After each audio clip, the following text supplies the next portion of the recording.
before we fired that off.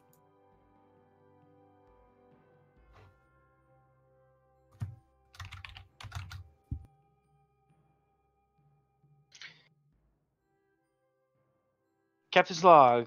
Stardate 529997 Mark II. The Artemis has returned to Outpost Andin to find plenty of new faces that have been brought in by the left bridge, including some Cardassians, much to the ilk of the locals and myself. But we are at a time of peace, so we will act peacefully. The Andin is currently under repairs as the science and engineering departments take time to figure out our next move regarding these gate aliens.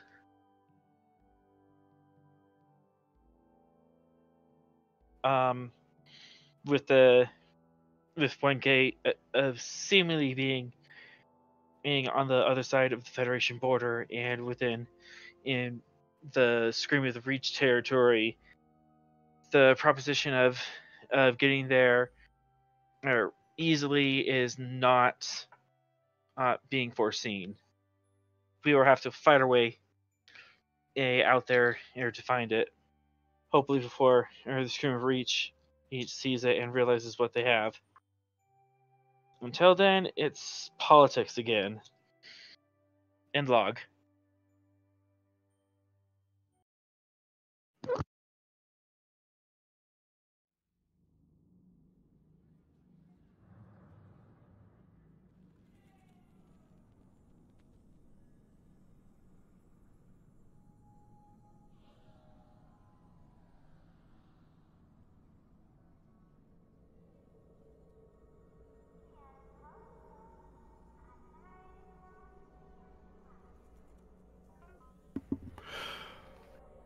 So, we begin our first scene, and we're going to cover the month leading up until events, since there's some things you probably would want to do as extended tasks.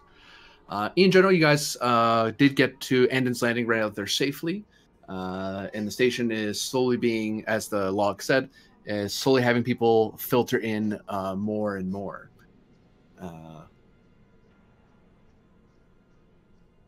Is there anything anyone want to do before the story events get started?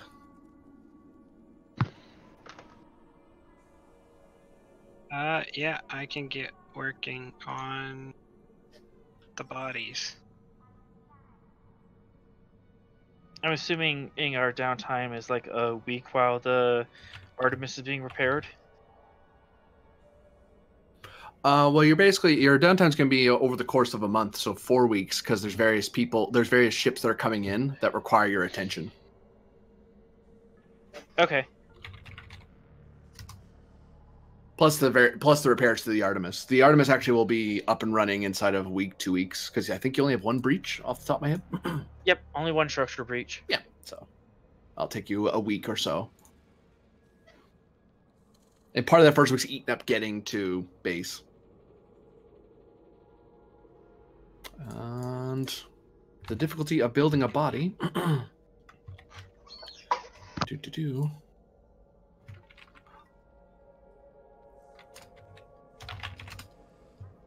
Find it.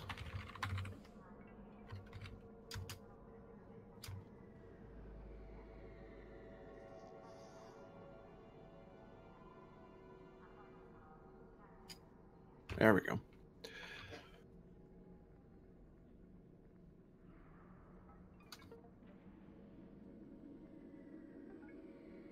Didn't you build one body already? Oh, you're trying to build one that's more accurate. That's right. I remember now. Remember you had the alienation problem. Yes. Where it went crazy. Because of your meddling. Yeah, so the goal right now is I want to build one that's basically like what Data had, and then once they have bodies that can actually function, then I want to see if I can build an actual biological body that is integrated, like basically like a Borg light. So a biological substruct with the positronic brain that you upload? No, I mean like a completely biological body that has like some way to input memories. Maybe some small mechanical components. What kind of Frankenstein shit are you doing down at my labs? You're always welcome to visit. So that's going to be a control engineering extended task. Work. Whoops, that should say 13. Magnitude 5, difficulty 3, resistance of 1. Each attempt will take you 1 week of hard work. If you have 1 momentum left at it, you can spend 1 momentum to, or add 1 threat to speed up the process. What is the actual accomplishment at the end? This accomplishment is going to be building the first stage, building the android bodies before getting to the biological stage. Okay.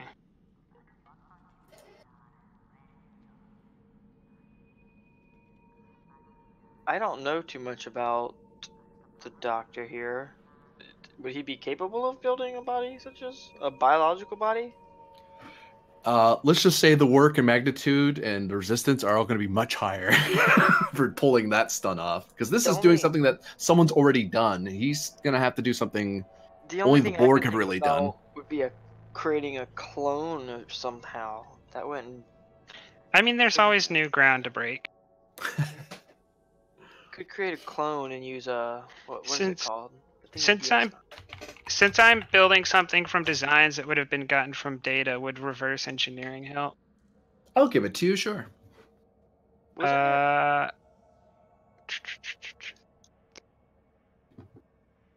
want to go ahead and generate some momentum, so take 6 threat. Oh. You can't make Tamiras without breaking a few Tamiras. Tamira's parents might disagree. Rerolling one of those for bold. Okay. That's a gain of 2 momentum. Well, for me, 7 challenge dice.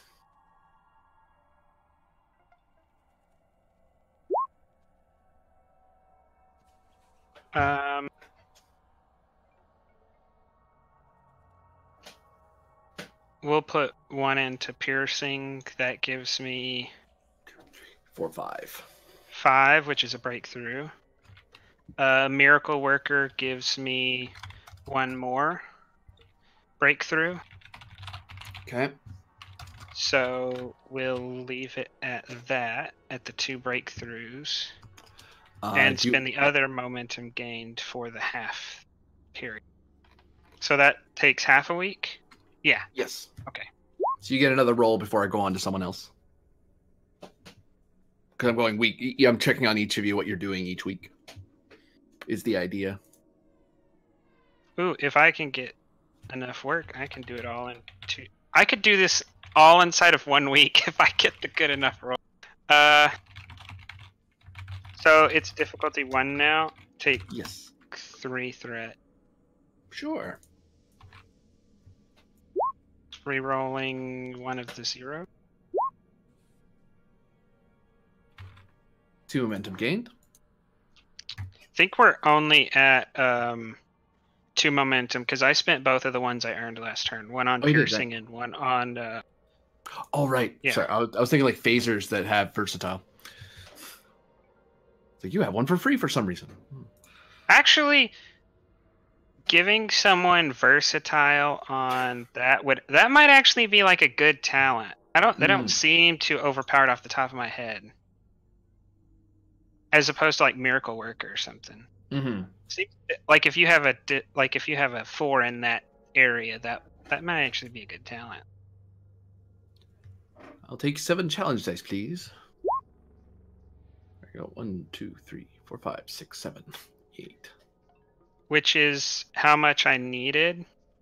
If I buy 1 with piercing, that completes the task for a breakthrough. Gives me 1 for getting 5 and 1 for Miracle Worker, so that does.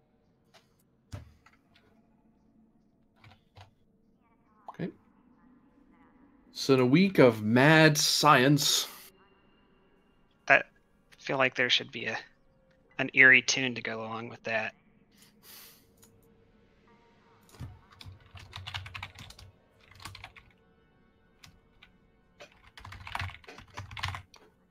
some android bodies are created.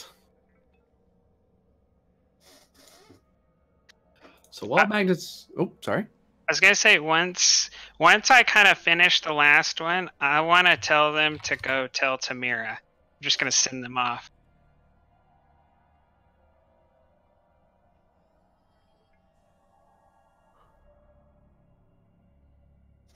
On that note, what's Tamir up to during the week?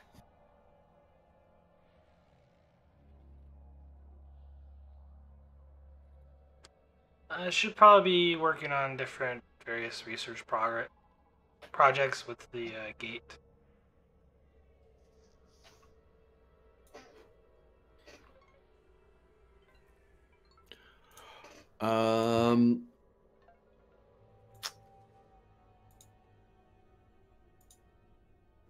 Anything in particular you're looking into regarding the gate, or just general Just learning? general analysis and learning. Give me... I'll just make this one roll for the week for you instead of extended, as it were. Give me a reasoned science roll, difficulty of... We'll say 2. I was going to make it 3, but there's an assumption that there's a lot of scientists who are kind of working on the same... there are scientists in your team that you can pull from. Quantum mechanics for a focus. Yep. And you can also use the station's sensors plus science, computers plus science. Sorry.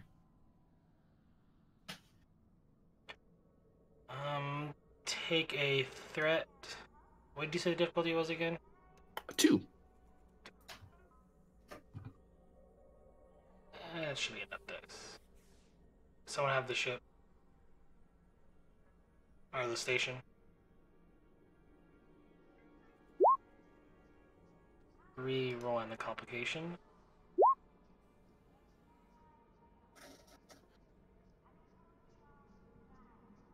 It's 3 momentum so far. Say computer science. Yes.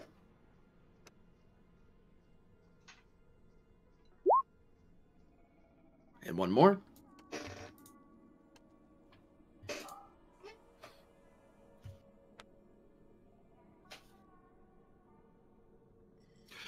After some study, it is learned that there are ways to kind of control where the gate goes, leading to some of the other gates.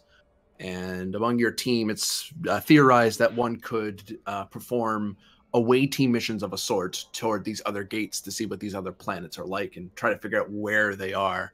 Because from this end of the gate, it's hard to tell where you're looking.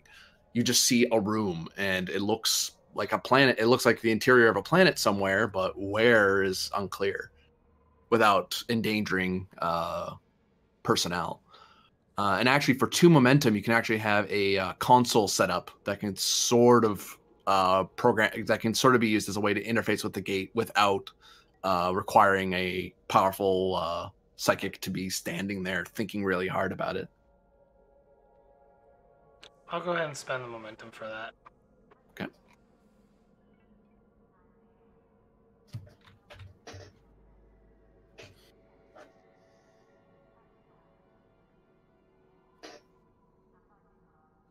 As for sending the teams out, I'll have to think on that a little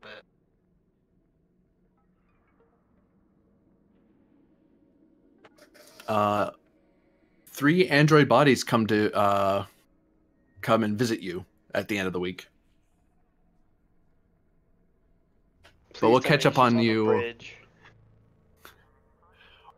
We'll catch up with you on that for the next week. Just kind of leading into what that's going to be.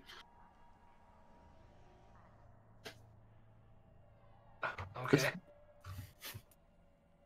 Mr. Thala. Yes, sir.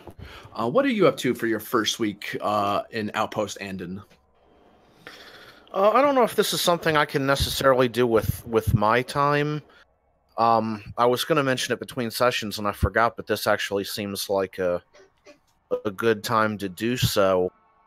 Thinking about missions in the future, away missions where we may have to blend in the subdermal communicators we had. Would there be a way to set one up where it would be planted, like, say, in the cheek or something like that? And be set up to where it would be sensitive enough to where you might not even have to do so much as whisper, just kind of like form and vibrate the words, if that makes sense, and it would be close enough and sensitive enough to pick up on and sort of multiply that, so that it would be just a little less obvious. You wouldn't even have to tap your wrist and be talking into your hands or whatever. It would be a lot more difficult for someone to notice. They might see you like muttering to yourself, but they wouldn't see you talking into your arm and that kind of thing, and you could be quieter about it as well. Is that something I can look into or discuss with someone else that might have that kind of knowledge? Yeah, you could probably speak with an engineer or something to that effect. It is something that's possible. It's just not something that's normally done. Or a doctor, actually, would be another way to do it, because the device is already known. It's a matter of placing it in such a way that it does what you want without compromising the biology of the subject. Okay. It was just something, like I said, if we have away missions in the future we have to blend in, I felt like it could be useful. So whatever I have to do, I have some engineering skill myself, not enough probably to do that, but enough to maybe help. You're looking at, just to give you an idea of how difficult it will be, we'll say it's about this hard. This would be an somewhat extended task. If you're not worried about results, there's always moi. I will say that. I keep putting in that word. There we go. Probably, yeah.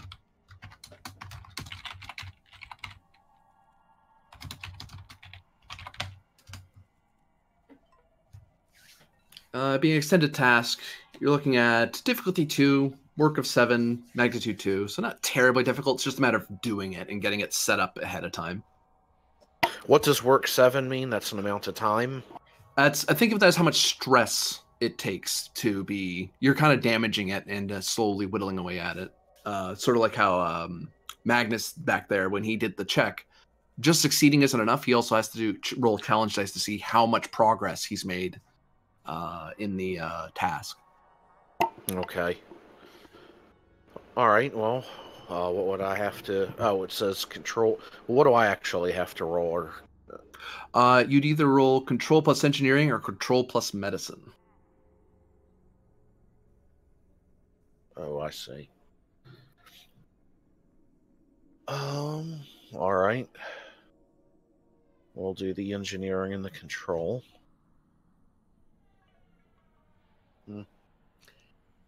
And actually, the station can help with... I'm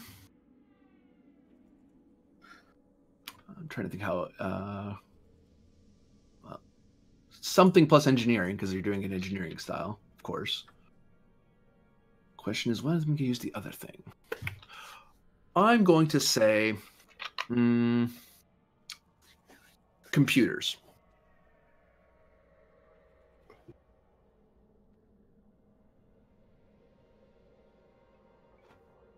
Okay, you just make it with the assistance of the station.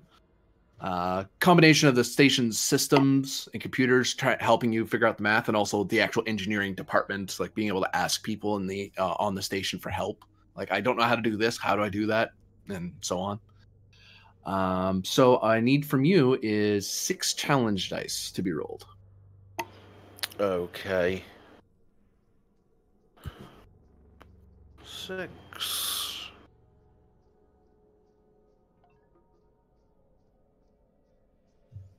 When you enter in the 6, you have to hit enter as well. Oh, that's right. You told me that before, right? We forget it all the time. Okay, so right now you're only getting 2 work done. For the cost of 1 momentum, you can reroll 4 of those challenge dice. Yeah, that's fair enough. All right. Enter. Huh.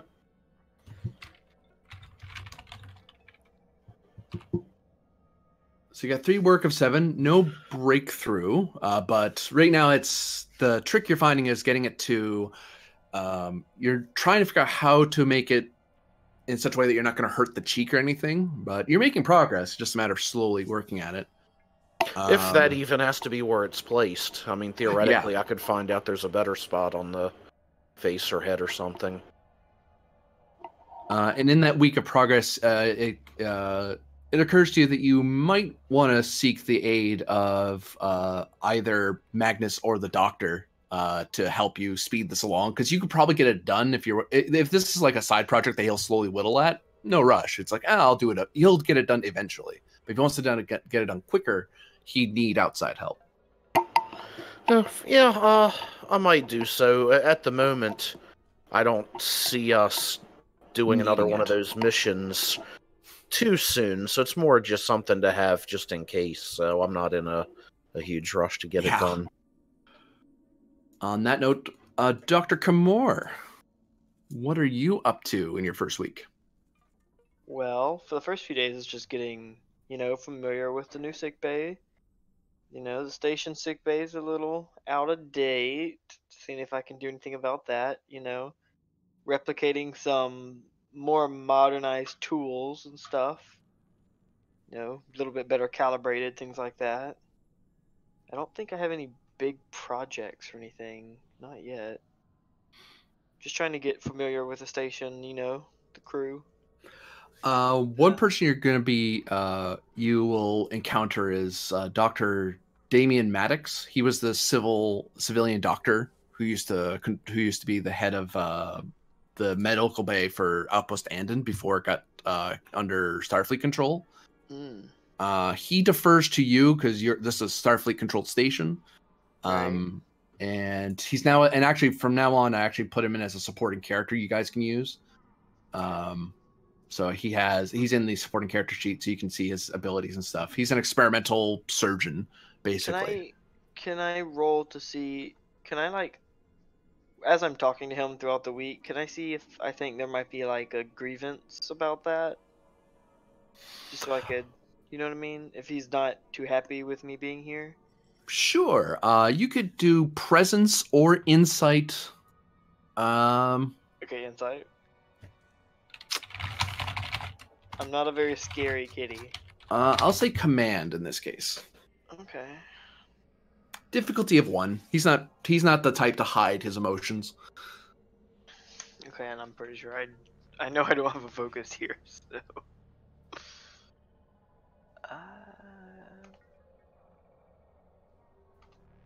Nope. He gives you a lot of platitudes. He kind of doesn't really. He stays very professional, and he doesn't really come down one way or the other how he feels about you or about Starfleet in general. Over the course of the week, the only thing you do know, and this is no check at all, is that he hates any of this mystical Vulcan timey-wimey stuff. He likes hard. I want to see it and be able to measure it in millimeters and ohms and all that stuff. He doesn't like anything that's fuzzy. I completely agree with you on that. How do you feel about hollow projectors? I do like hollow projection technology. It can, especially the kind that it uses that can replace organs temporarily. I've actually heard there's some advances in that area in medical I've read studies. that paper as well. It's quite fascinating. If without the presence of to be fair, if the replicator wouldn't work, then the projector wouldn't. But you get it. It's quite fascinating. I've spoken to a few of the crew previously on the, what is it called? Artemis. About maybe getting some hollow projectors installed in sickbay. We had them on my last posting, and they're quite handy. especially for getting together some more hard to locate tools and things like that. Very interesting. That'd be very useful. It's just a matter of getting the approvals for the setup. But if you can get it in, I'm all for it. Make it anything to make working in this antiquated hospital better. Yes, I'm working on it. And mechanically, what that means is that you can either with an arc or with maxing out your reputation to 20, you could basically pull that as a thing that to improve the medical bay.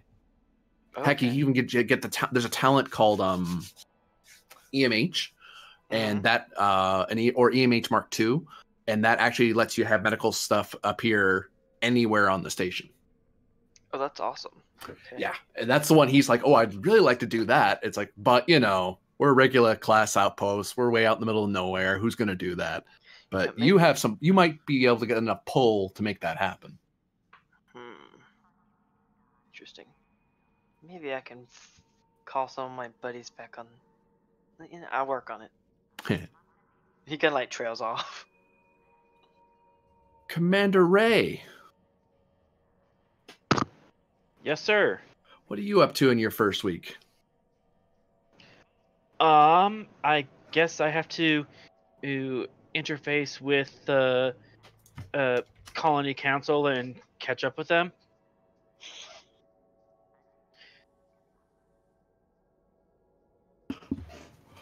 Do you intend to go down in person, or are you going to talk to them from the station? Let's talk to them in person. My empathy seems to work better that way. I still don't know how you can feel the emotions of someone over a view screen, but so for that first week, actually, look at Tamira as the senior officer.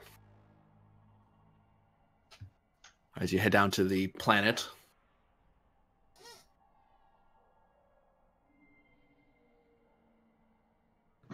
And why don't you give me, as you go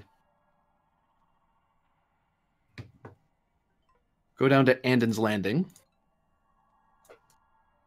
why don't you give me an insight plus command difficulty 2 to get a good feel of what the colony is like?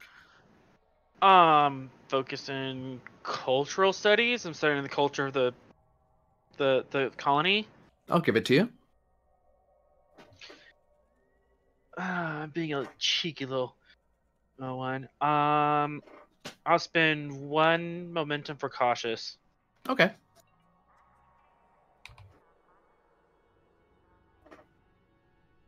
Gain 3 momentum back. Whoops. You don't all get it, just there. One thing I'll pull your attention to, you'll want to check the Andon's Landing Council note, because it's changed. The current Federation Council leader is the Tellarite S. During the elections, Ware Chefalia actually lost because he was wrapped up in a scandal involving the former chief of security for the station. Also, so there's a shift to a more Federation heavy rather than Endorian old style of running things. The Vulcan council member, there used to be someone else, but he retired. He disappeared mysteriously, and now it's the council member Murik. Did I meet the old Vulcan council member? I know. Oh, I've chatted with Chafala, but I'm not sure if I met with the Vulcan one. I think only me and Tamira met him. Yeah, you never met the guy. Okay. You're also aware that there's talk about making the Cardassian observer, Sienna Gora, a council member. That's being discussed. And you're aware... I also see a Romulan observer now. One moment, please. I'll be right back.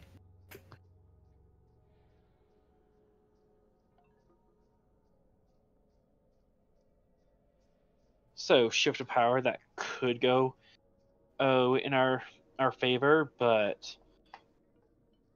again, we kind of have to think a bit more or short term of getting the Artemis out to the Scream of the Reach Gate. Pretty sure that's gonna be our next mission. And back. As for the Romulan observer, she hasn't gotten here yet. She's actually set to arrive in a month because she has to travel all across from the Star Empire all the way to here. Is she traveling through Federation space? Oh yeah. Okay. Remember, you're as of the war, you're sort of tepid allies. Yeah, tepid allies, not okay. Part of the reason that she's taking so long as well, she's not on a fancy Dodera deck. She's an old D7 because they're like, we're not letting you charge across our space in a warbird. You're taking something smaller. Yeah, no. You can use one of our ships, and she's like, no, I want to use a Romulan ship. Oh, okay, if you insist, it's going to take you longer. Yeah, I would not feel good about having a Pterodex in orbit. But yeah, there's also as you can see on the map, there is a trade district for the Romulans. Some have already arrived in the latest, and they're basically in prefabs out on the deck, or what used to be the old Colonial deck before the outpost was a thing. So think of these big boxes, boxy things with like tabards on the outside to indicate what that the Romulan owned rather than any other area. And the Cardassian district has more residentials sections as well. And one thing I'll remind you, because it's been a bit since you've been here, a lot of this is mainly Bajorans in what used to be the Federation district. A lot of people, there's a lot more Bajorans in general Federation peoples on the colony now. But there's still the old Andorian city and the trade district from when the colony was first founded and the Vulcans built the dome. Okay, so there's still like the historic downtown section. Yeah. Okay. I do want to, I guess, have a talk with council leader or S. Just check in with him, kind of introduce myself, let him know that at Starfleet's here to defend the area, but we're not going to interfere with political affairs unless directly asked. Well, Commander, if you're looking not to interfere with our affairs, shutting down the elevator would have been a great start. But I hear that's a bit beyond my control, so I'd rather, if you're going to interfere, I'd rather you do the interference where you got us more colonists. Since, although it'd be nice if you didn't attract the Romulans here, but I think you can't really control that. Can't really control that. They've signed all the paperwork to be able to come here. So, have the Romulans caused any trouble? They're a bit domineering and expect everything to be handed to them, but as if they own the planet. But we're treating them fairly. They get the same treatment the Cardassians got, or the Klingons.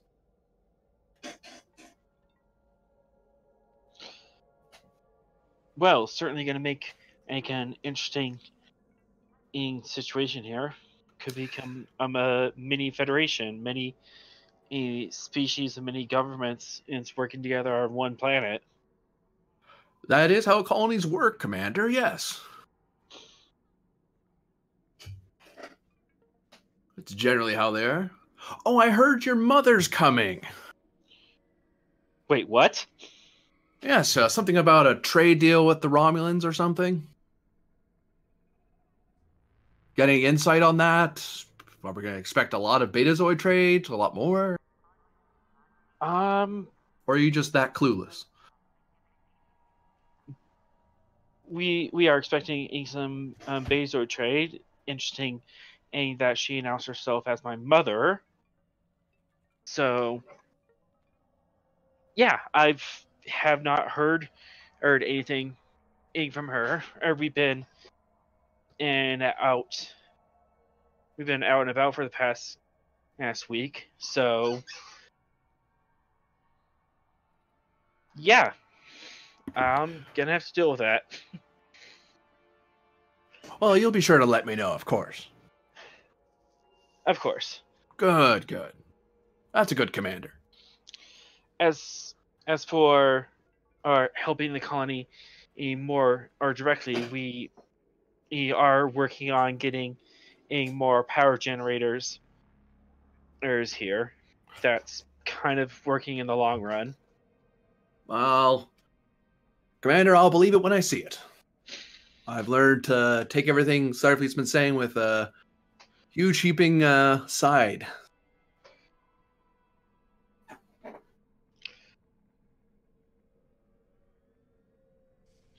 I suppose we're both waiting on bated breath. I'll leave you be, counselor. Doors that way, Commander. He looks down from and continues working with. He seems a rather busy individual, even when he was meeting with you. But when he was talking to you, he gave you his full attention. Like he was laser focused on you. Well, that could have gone better. Completely caught off guard by that. And we'll catch up with what you're doing in week 2. But first, we have the androids bothering Tamira.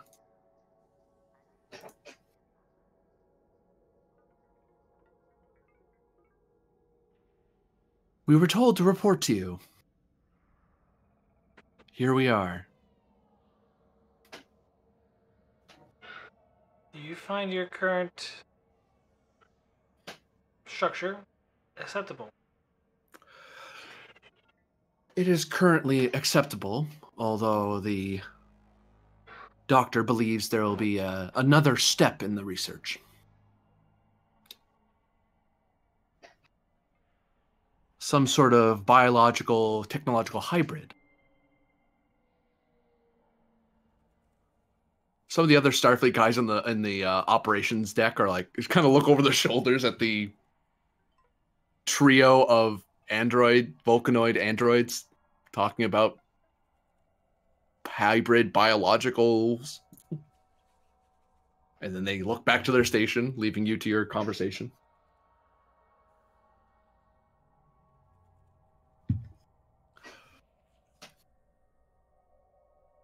Indeed.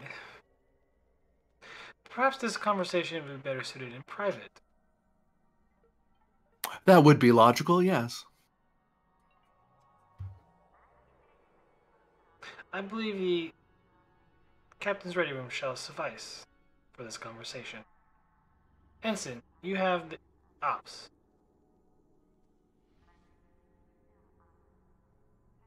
Wouldn't it be more logical to have Lieutenant Thala be and have ops? Oh, my apologies. Lieutenant Thala, operations is yours. Aye.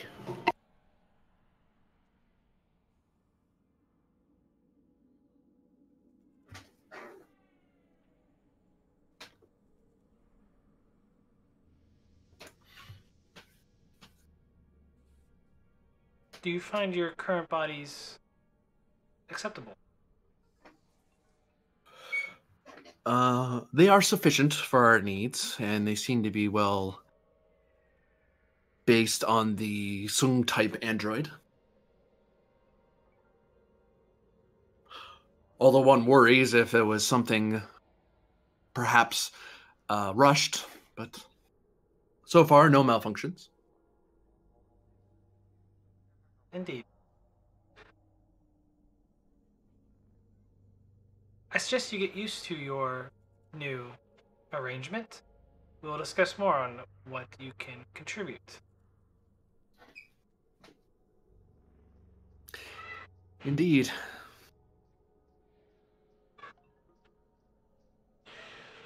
Is there any message you wish us to pass on to the doctor?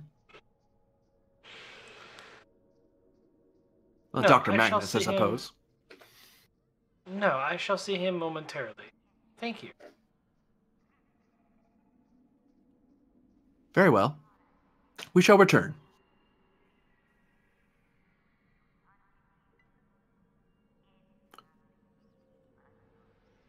And Thal, I'll also note for you, because I probably hadn't seen these three before. There's basically, think androids that look Vulcanoid, except one is wearing a red outfit, one's wearing a black outfit, and one's wearing an all-white outfit. Interesting. Well, I already knew that Magnus was working on such things, so Yeah. I could probably put 2 and 2 together and make the assumption that's what this is about. Yeah.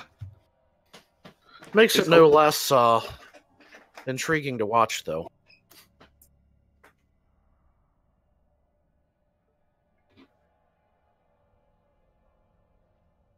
The androids report back their travel to Tamira and back, and her feedback. I ask them to assist and start pointing them out to tasks that need to be completed. Oops.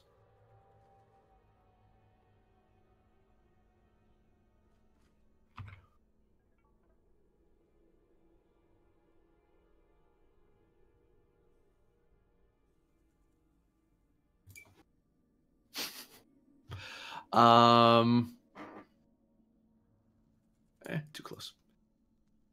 Give me a presence plus command difficulty of 1.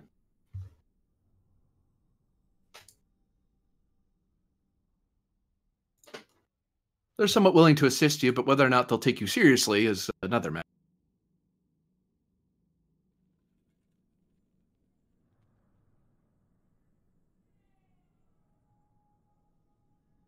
Actually, they don't have ranks technically.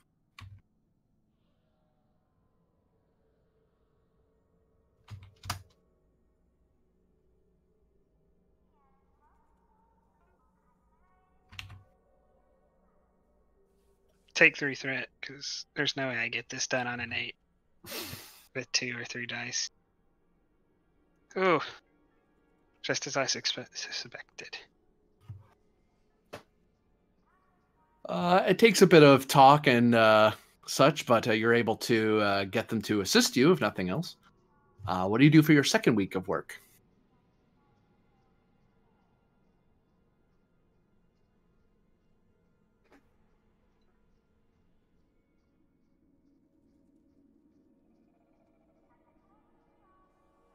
The Bioroid project, one assumes. Actually, Uh-oh.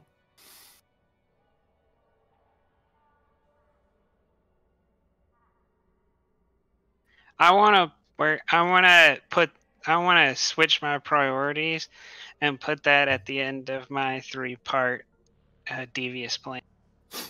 I want to start by trying to improve battery technology. I sent you a thing, and numbers 3, 4, and 5 are my next goal. There it is.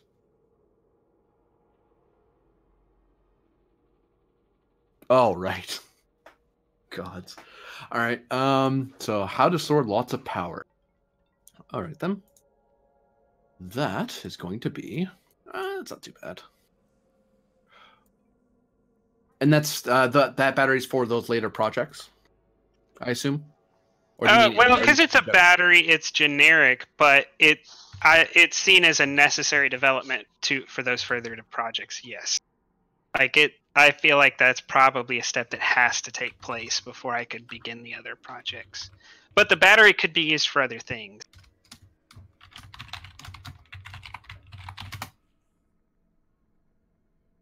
I keep throwing that in there. You're looking at extended task. Same rules as before, except works 8, magnitude 2, difficulty 1.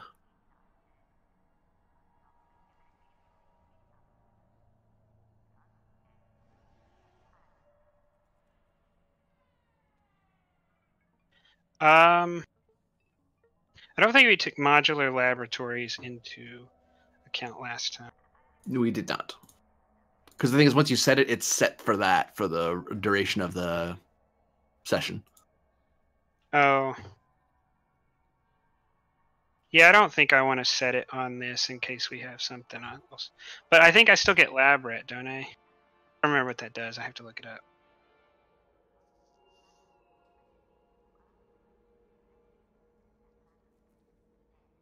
Does it just give me an advantage, or what does it do? Oh, it gives me any work that's done gives me vicious. Right. Yeah. Take a threat.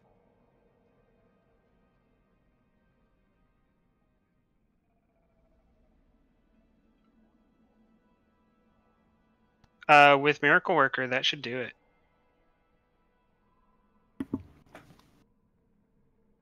So yeah, in the course of a week, you'll have one to make it half a week. Yes.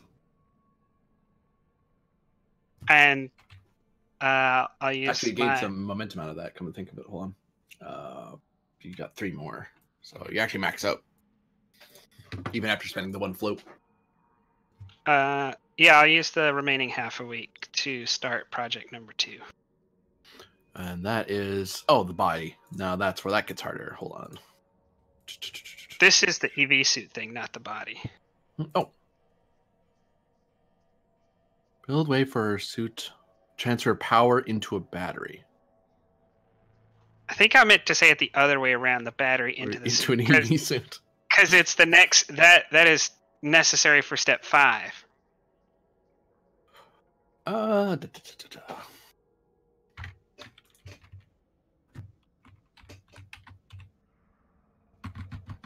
Is it to make it last longer? To make it possible. So I assume I cannot build step number 5 without serious technical innovation.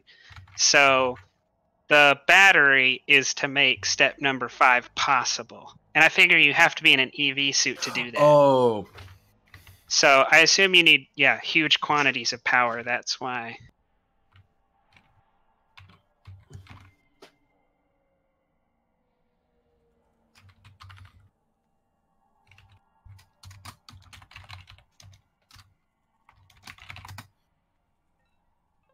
Ooh, more difficult.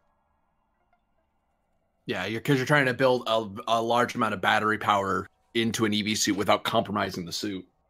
Or making it too unwieldy to even bother. Because if it gets too big, you might as well just use a work bee. Yeah. 3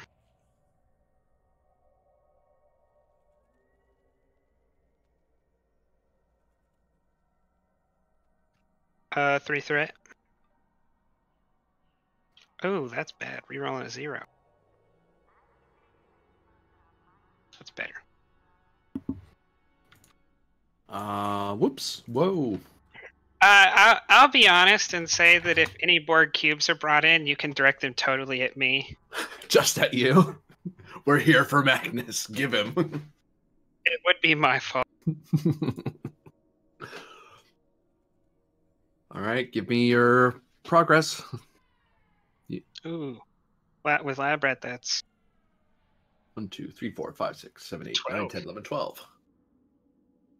Oh, no resistance. So take 2 of the momentum I earned off the last roll and 1 momentum off of the pool. Take it to 15. And with Miracle Worker, that's the tech.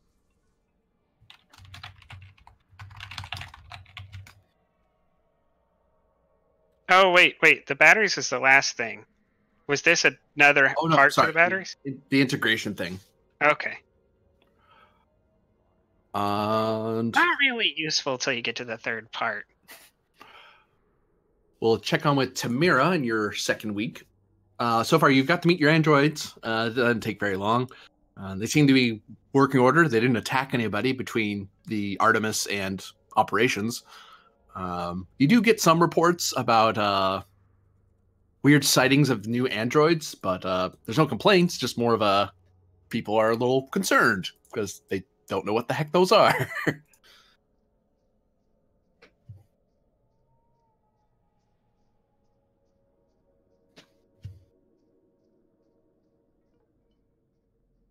Anything else to on the reports?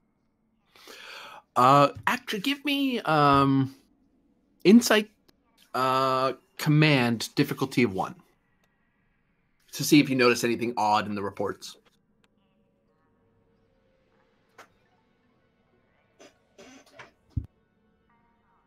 I'm gonna spend a momentum.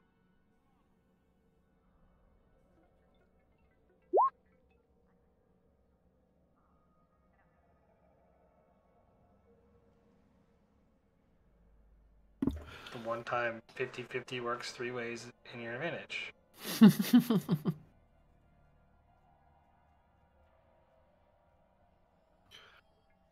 You learn that aboard the station are some persons of note. In particular, the Ferengi Observer is on the station, doing lots of deals on the station bazaar and market deck. A female Ferengi named Lurin. And you also know that there is a Klingon from the House Orzhov, the mercenary house that was doing some nefarious things on near the colony, in the form of one Baka, son of Wakana, who also is forming some sort of deals on the station.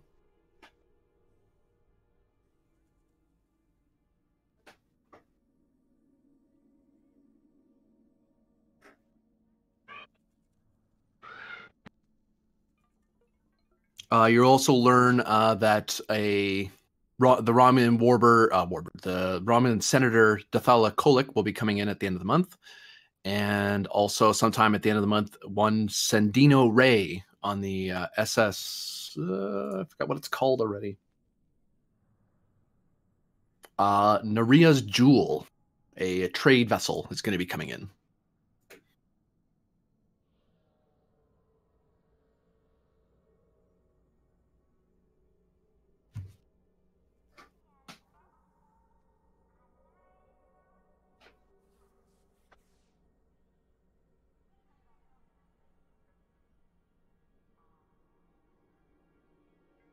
I'm sorry. I'm being distracted by 2 little kids. I apologize. Oh, it's okay.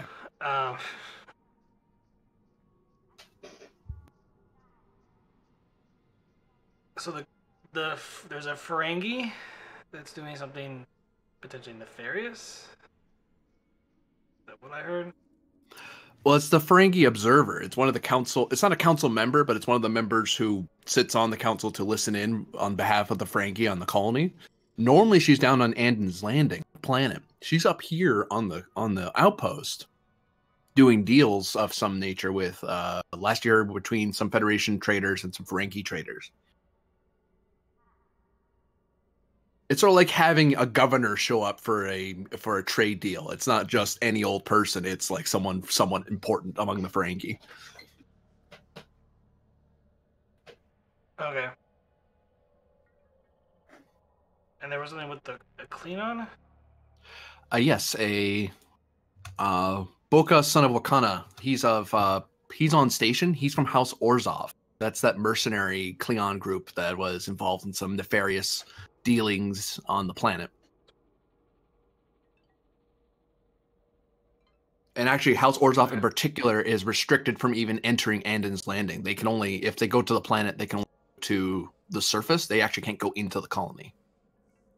Okay. And where is Commander Ray? On the surface, in the middle of deals and getting at the Andon's Landing capital area. Oh yeah. Lieutenant Tala, I believe that there is a Boka, son of Wakana, that is currently here. If you don't mind checking up on him to make sure that he's not doing anything suspicious, that'd be most greatly appreciated. Aye, Commander. And Aye. Sorry. so real quick, just to kind of finish this up, and then some unnamed NPC. will you please take control of ops and let me know if anything arises? I am going to speak with a certain Ferengi observer to make sure everything is okay.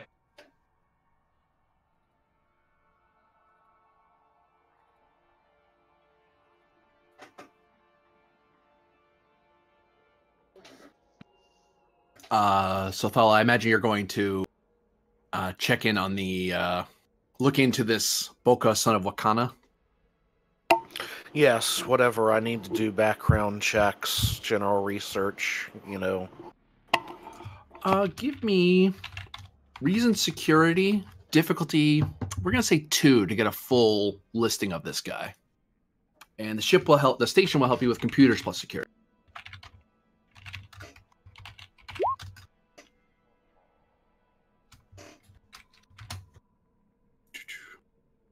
Computers plus security.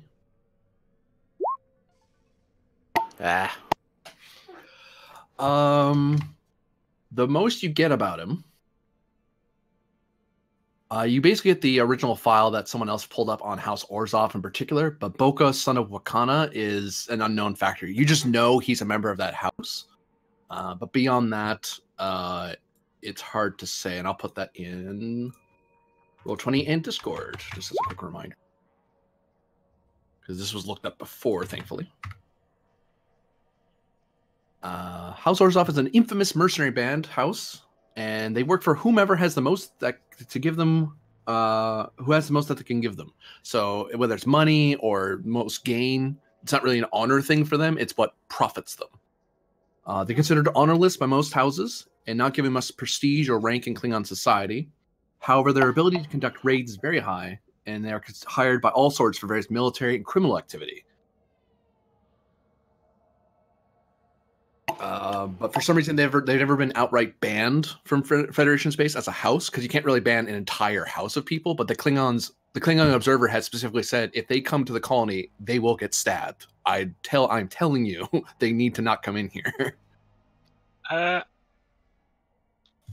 of character, are these the same Klingons that Tran was dealing with? Yes. Okay. And actually, there seems to be some link with a corruption scandal involving the Andorian Imperial Guard, involving House Orzhov as well. But it's kind of fuzzy, and one of the council member for the Andorians has kind of muddied the waters on that. And that's kind of what's making it hard for you to look this guy up, because the Andorian councilor is kind of covering up for one of his own. It kind of covered up for Orzhov's activities on Endon's Landing. Okay. But no outstanding warrants or anything like that for this guy. That I know of. That you know of, yeah. Short of contacting Klingon Command and getting someone to give you a straight answer. Yeah, that might not be wise. Well, if that's all I could find out, I definitely wish I could have found out more, but if that's what I was able to discover, then I will report that at my next chance.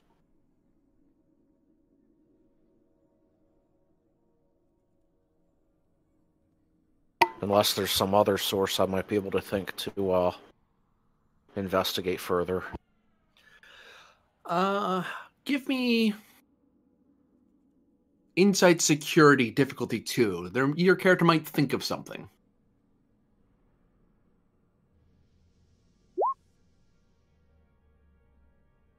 That was worth a shot. The best I could say is that it's one of those things. Pardon me. Sorry. The only thing I can give you as I succeed at cost, as it were, is it's one of those things you can always kick up the chain of command and see if someone who outranks you has a idea, like a string that they can pull. Okay.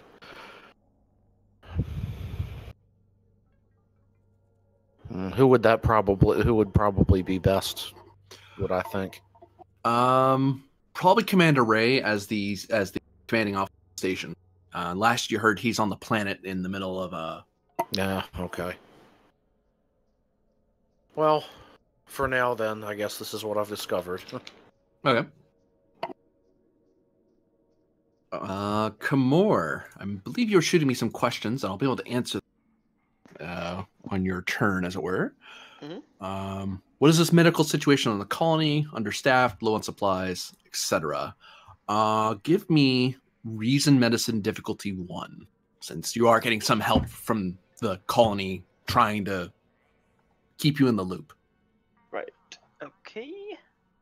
And the station will help you with its communications plus medicine.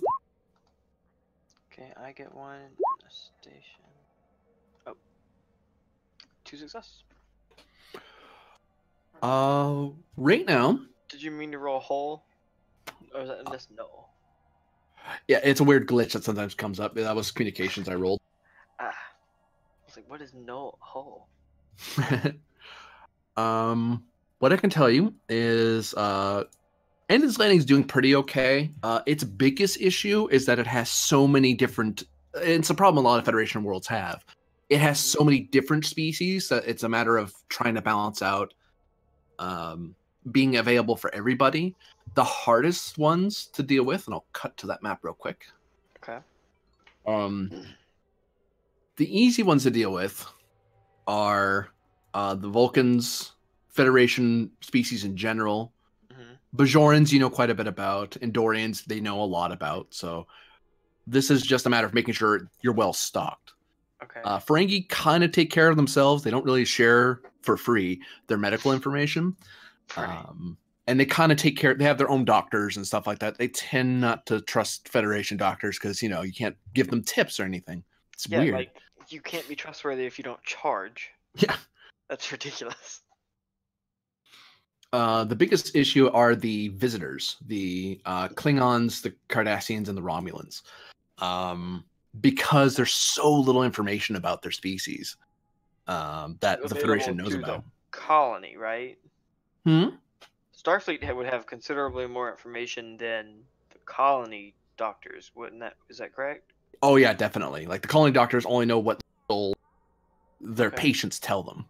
Okay. Well, then I do have a task now. Time for an education campaign. Give me presence medicine, difficulty 2. Okay. I'm gonna head down to the colony and start teaching people how to work on Klingons, Romulans, and Cardassians. And a note I'll say, just as a heads up for both you and Thala, there are some momentum on the table of 6, so you can use that for getting extra dice and stuff. I am going to use one because my presence is garbage. I almost got the wrong doctor. I'm going to use 2, if you don't mind. What will that give me? That'll give me 4 dice? 2 will give you, you need to spend 3 momentum to get 2 extra dice. What's my difficulty here? 2. Let's do 3 momentum. Maybe I can get us another. Maybe I can get 1 back. I don't think I have a focus here. Nope. Unless xenobiology would work because I'm trying to teach people, the biology of aliens. I'll give it to you. Very kind.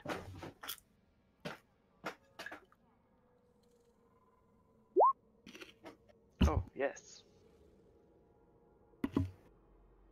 5 success. 3 momentum gained, so you max out again.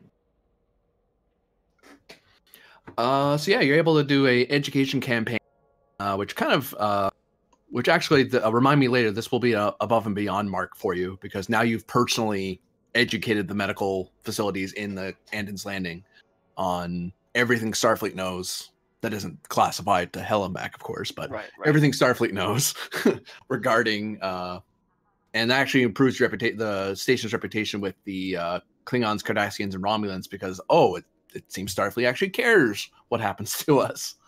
Nice. Okay. And you said they're good on like supplies and everything, right? Yeah, there's a pretty steady supply. Although you know that there's the piracy issue that you guys haven't quite dealt with yet, and if the chain of supply, if the supply line gets cut, that this will become a problem. This becomes more a problem for the colony than it does for the outpost. The outpost is fairly well stocked, but the colony might get pretty badly hurt. The outpost is supplied by like Starfleet And if the colony supplied by civilians, they probably can't quite defend themselves as good as a Starfleet vessel. Yeah, exactly. Yeah, there's because the only two major ships in the area are the Artemis and one of the ships, and that's the only ship that's free to really help with that kind of thing. Mm-hmm. Whereas the Deep Space T1 is too busy watching the Tholian frontier. Right. Okay. One last thing. What was I gonna say? No. That's it for this week. Okay. Commander Ray, you come out in the start of your second week. You do hear some rumors of a big campaign from Starfleet Medical on behalf of Dr. Kamor about education about xenobiology and how to treat and so on. And there's seminars being held that people can attend. Okay. I definitely like the sound of that and encourage it. Can I use my presence to kind of hype this up? You could assist, although all that would happen is you'd create float. As you notice that there's from some reports you're getting, there's a general everything seems to be going smoothly. Nothing's Okay. going wrong, and at least on the planet. And I can't think of any reason to use the float. In that situation, so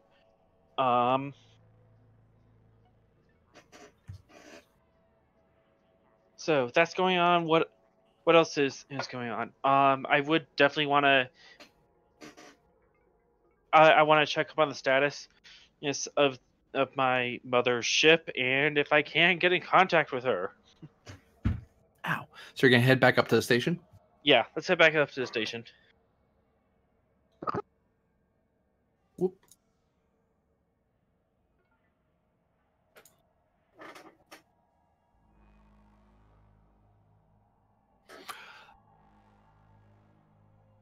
When you come up to the station and you're starting to look into matters, you notice that Thala seems to be doing some research into something and having some trouble. And some of the security staff are trying to help out, but it's one of those lots of busily working. Whereas the last time you saw him, he was kind of in a monitoring stage of like just making sure nothing bad was happening. Now it's a deep dive and reading over papers and stuff.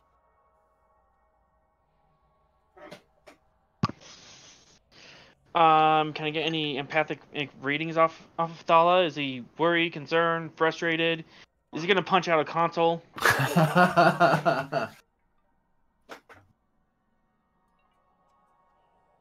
What kind of surface thoughts is Thala having right now? No, not angry at all. Maybe not even concerned, more, I guess, just interested in trying to find out, because he feels something's being covered up. And he's very curious and interested in how and why. So that's the general feel you're getting on. Okay, so more of just focused curiosity. Intrigued, I think is the word. Intriguement. Okay.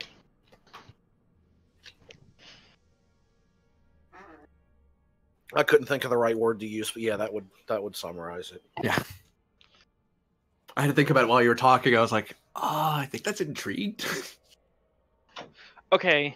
I walk up to Thala, kind of pat him on the shoulder, and say, just,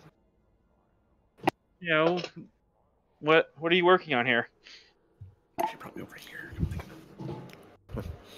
Lieutenant Commander Tamir asked if I would look into an individual here, Boca, son of Wakana, of House Orzov.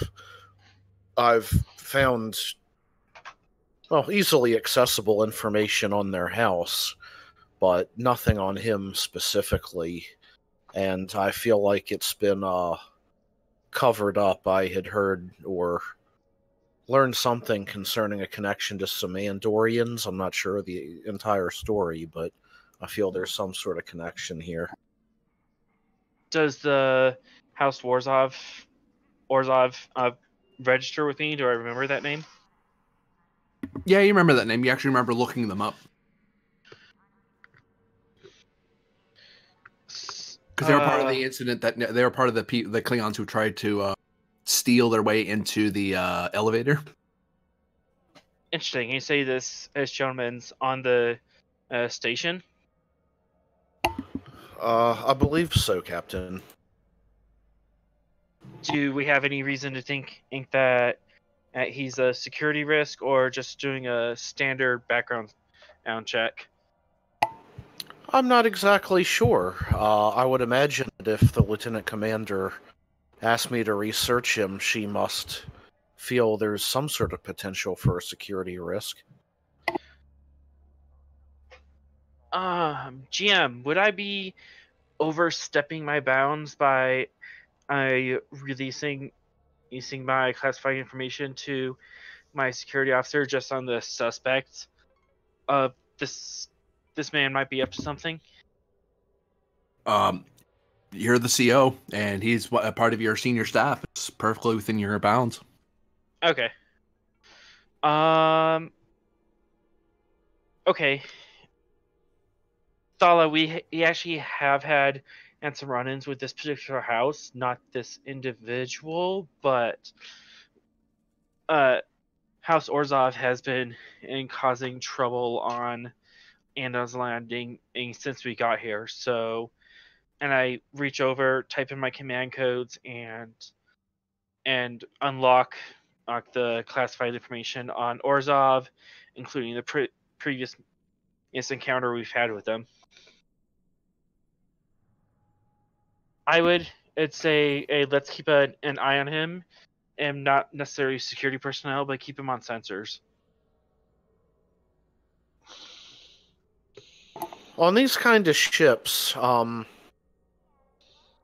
don't recall ever seeing them do anything like this, but I would think that they would have some equivalent of cameras and monitors for. Mm-hmm.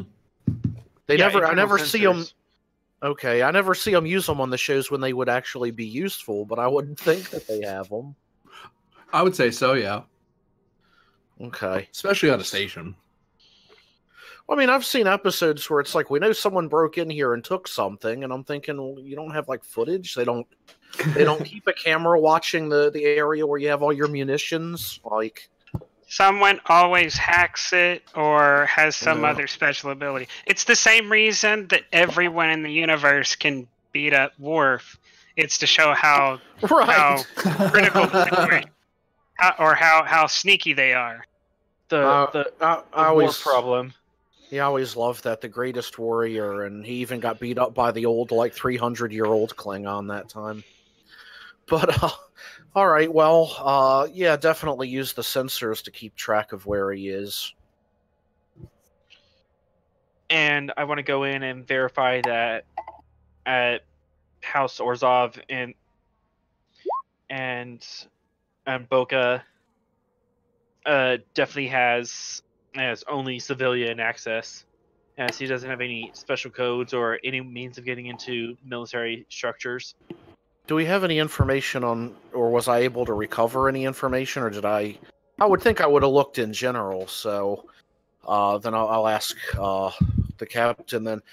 Do we have any information, if not on Boca, then on his father, Wakana? Do we know anything about him?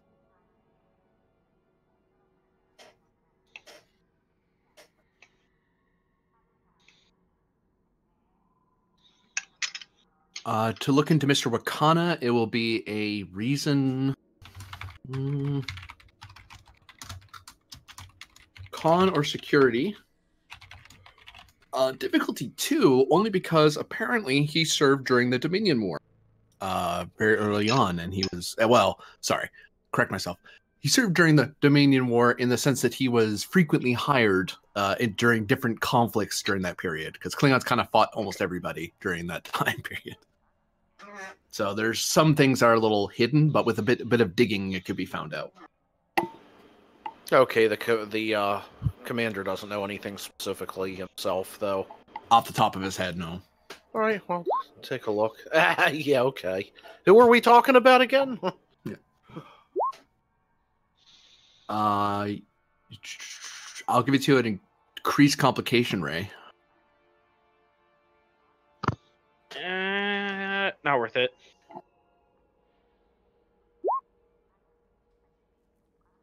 Goodness, we are not doing good tonight.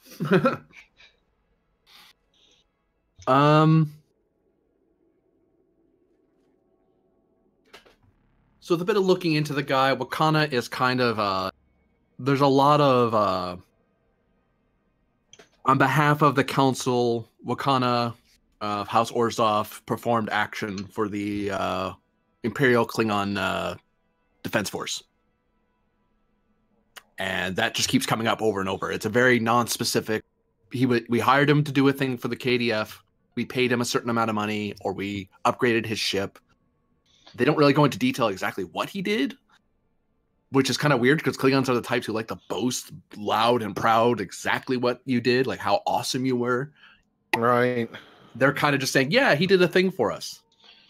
I wonder if they hired him to do some illicit Black Ops stuff that they don't want on their records that would look dishonorable.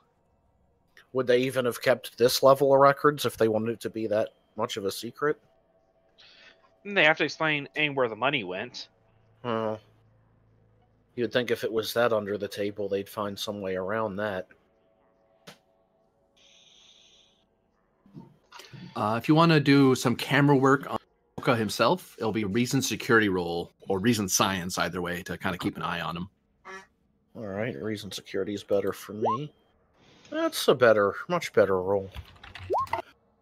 You have 2 floating momentum, which you could use to ask some extra questions beyond what I'm already going to tell you. One thing you're going to see, it seems that Boka is speaking with a female Klingon and what appears to be a young Bajoran individual. And they've been on the station for the last couple talking. They meet every so often in different bars. You said last couple of what? I'm sorry, it cut out on my end. Last couple of weeks. And they seem to be coordinating and doing things. They haven't done anything illegal. Looking over the center, like kind of scrubbing back real quick. It's like they haven't done anything illegal, but they're meeting a lot. This Klingon isn't a House Orzhov Klingon, from what you can tell from sensors, and this seems to be a resident Bajoran from the colony. So Boka got here after both of them. They were already meeting before he arrived. When he came, roughly when he arrived, when the Lethbridge did, and these guys came up to meet him. Okay, so he's been here a couple weeks himself. All right. Yep. Is there any way I can tell from how they're dressed? I don't know much about that aspect personally of Klingons, but can I see some sort of sigil or badge that might indicate what house this other Klingon is from? Surprisingly, this person is houseless, which is, I mean, you're very far away from Klingon space, so if they were going to live anywhere, living on some random Federation world isn't the worst place for them, but for a person with a house to be talking to a houseless Klingon is odd. Well, it would be odd, but we do know that this house specifically deals in basically mercenary work, selling themselves out, so wouldn't be so unusual for one of their house to talk to someone like this. Yeah. Then you've also got the Bajoran there, and I don't recognize anything about him, notice anything that sticks out as identifying or just as from him, you look him up in the records and you notice that he I did not pull his name up, so I'll give you a name because he's going to be coming up a few times. Way to get float and ask questions that make sense. Jeez. God. Yeah.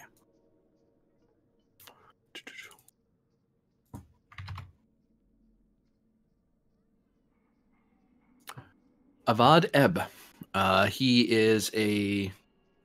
He was part of the resistance, like many Bajorans, during the occupation of Bajor, and he is actually one of the more ruthless of them. The sort who, the pull fingernails and torture the enemy, took joy in his work sort of guy.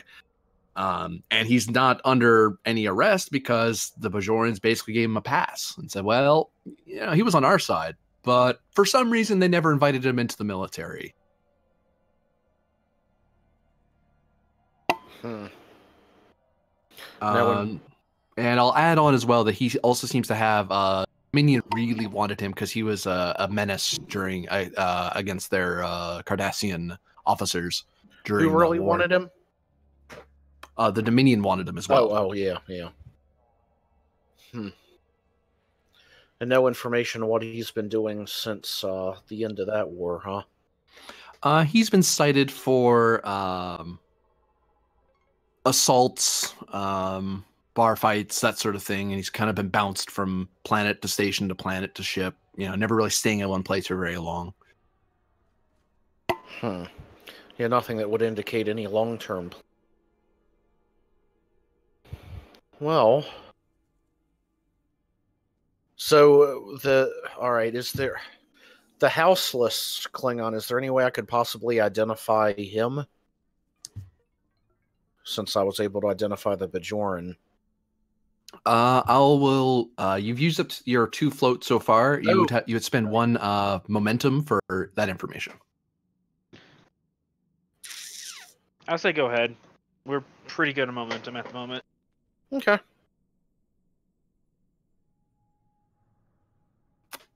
And this pleasant individual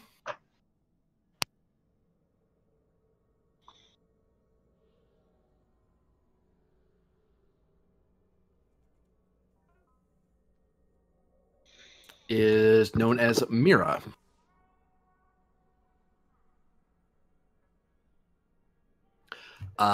She was made houseless on the basis of cowardice and unwillingness to engage in battle on behalf of the KDF. The only reason she's not executed for that is because she ran for it and asked for asylum in the Federation. Although, looking into her record, she does seem to be the sort who has kind of never really integrated into Federation society. He's never really taken membership. She just kind of has the asylum and is just staying away from the Klingon border or from where Klingons normally congregate, like say K7 or something like that.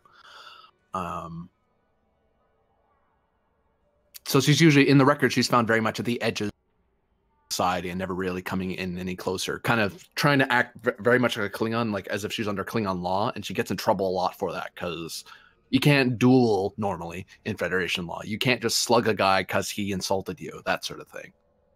All right. The KDF, is that the only?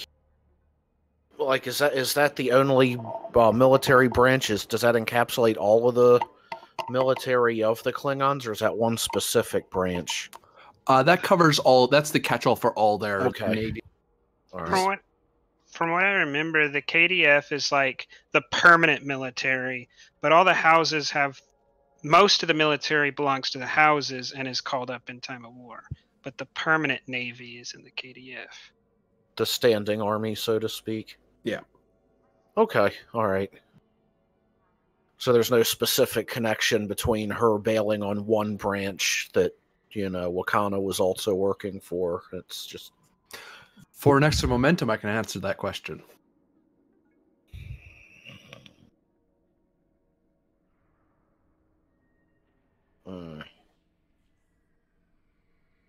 Yeah, maybe we'll save some. I got a good amount of information to report as it is. We might figure that out later.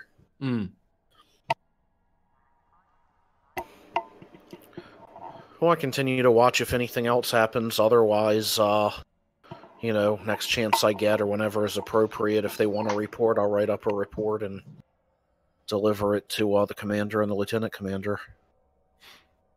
Yeah, when you have a moment, I would like a report on this. Okay, well, my character will take care of it as soon as he gets the opportunity. If that's right away, then he'll do it right away.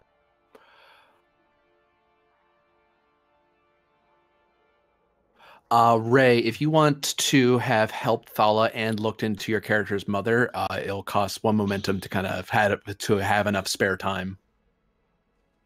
Yeah, I'll spend a momentum to look into my mother. What the hell she's doing coming all the way out here? Give me. You can look up on computers. Reason plus command or con. It's not secret, so difficulty 1. And the station will help with computers plus con or command. I, for one, cannot wait to meet her. I'm scared. I'm so scared. You know what? I think I have an idea. I'm definitely gonna want to focus in this composure or interstellar law. I'm gonna say no. All right. Computers are helping, so. Is she a full telepath? Yep. And Outpost is helping with computers. What? Computers plus con or command. Command is better.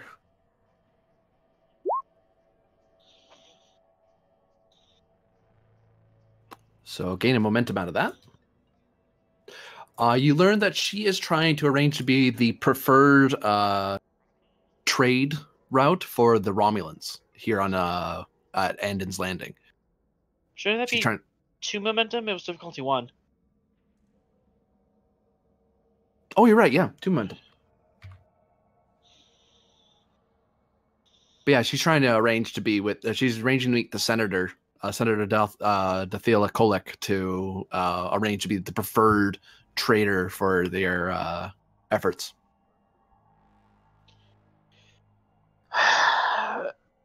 Is she doing that because it's Andon's Landing, or is she doing it because my command happens to be attached to Andon? For momentum, I'll answer that. Yes. Because this will be looking over it. This will be financially or trade wise, she'd get a ton of Romulan resources this way, and she'd have a direct line of trade with them. And she would also get a lot of prestige for linking Beta Z with a senator. So she theoretically could benefit greatly if this deal goes through. Okay, so she's not doing this just to check in on her baby boy. No, not from looking over it. The deal looks sound. It's the chance of a lifetime. If she didn't jump on it, she'd be a fool. It's actually surprising she got the than somebody else. I'd like to make an insight check on the commander. 4, 7, 8, To see how sad he is about that. I would assume that. What are you doing? Why is all this threat going away? 9. DM? Something amazing is about to happen. Don't blame me. It was only mostly my fault. As you're looking into it, and the second week is winding down, you alerted that the station is being hailed. On screen.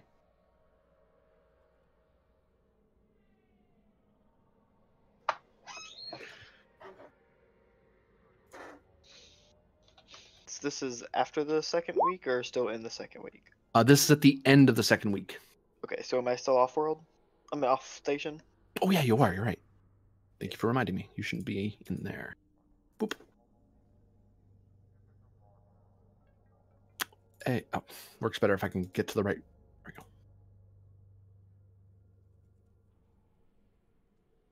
I am Sub Commander Taro of the Vasha.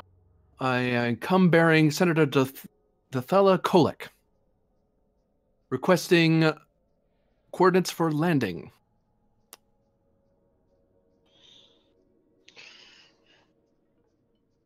What's the ship's name? The Vasha. The Pasha. Greetings, Vashan. This is Andon on station, and we're pleased to see you. We'll have coordinates and sent to you momentarily. And I signal ops to coordinate that.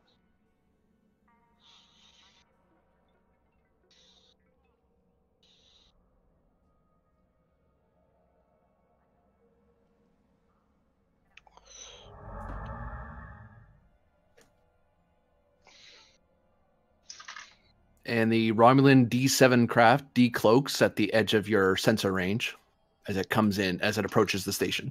Weapons down, shields down. Weren't they not due for like 3 more weeks? Yeah, oh, they're way ahead of time. Okay, just checking my memory.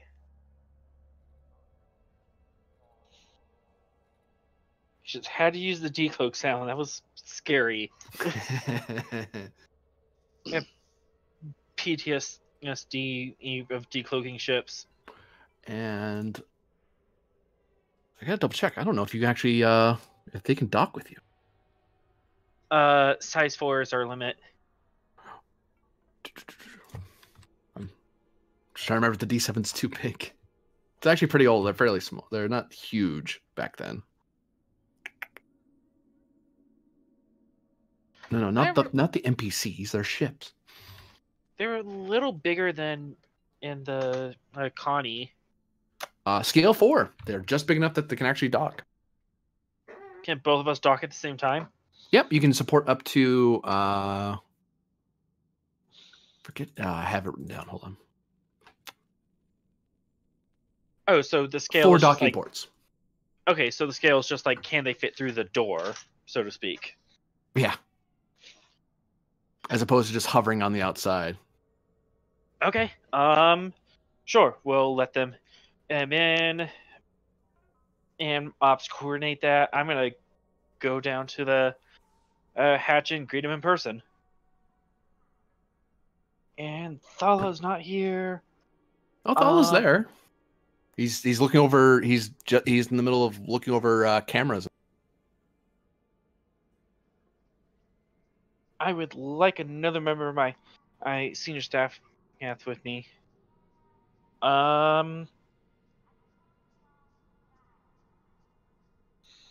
Is Tamira busy at the moment? Checking in on her location. What your operations officer will be in with meeting with the Frankie observer Lurin in the Station Bazaar market deck. And in retrospect, having a Vulcan and a Romulan meet each other would probably be horrifying as far as public relations go. Thala, can you rouse up a color guard or some security officers to look impressive? Aye, Captain. And have them meet me at the docking port 2. At what time? In 15 minutes as the ship's coming in. Aye. So can I spend a momentum, or can Thala roll for that? You could either spend more momentum, or Thala can roll presence plus security difficulty 2 to have a security team deployed. They're not just there, or it can't just be like. Oh wait, you're on the station. Never mind. He uses his freaking roll ability. Yeah. He has the advantage. He has a security detail on call whenever he's on station or the ship.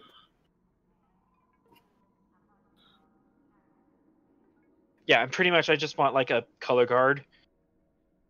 Not necessarily a armed security, but someone there to look impressive. Oops. Oh, I already have that. No, come back.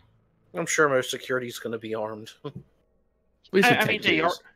I mean, they are going to be armed, but You mean they don't need, like, rifles, that kind of thing?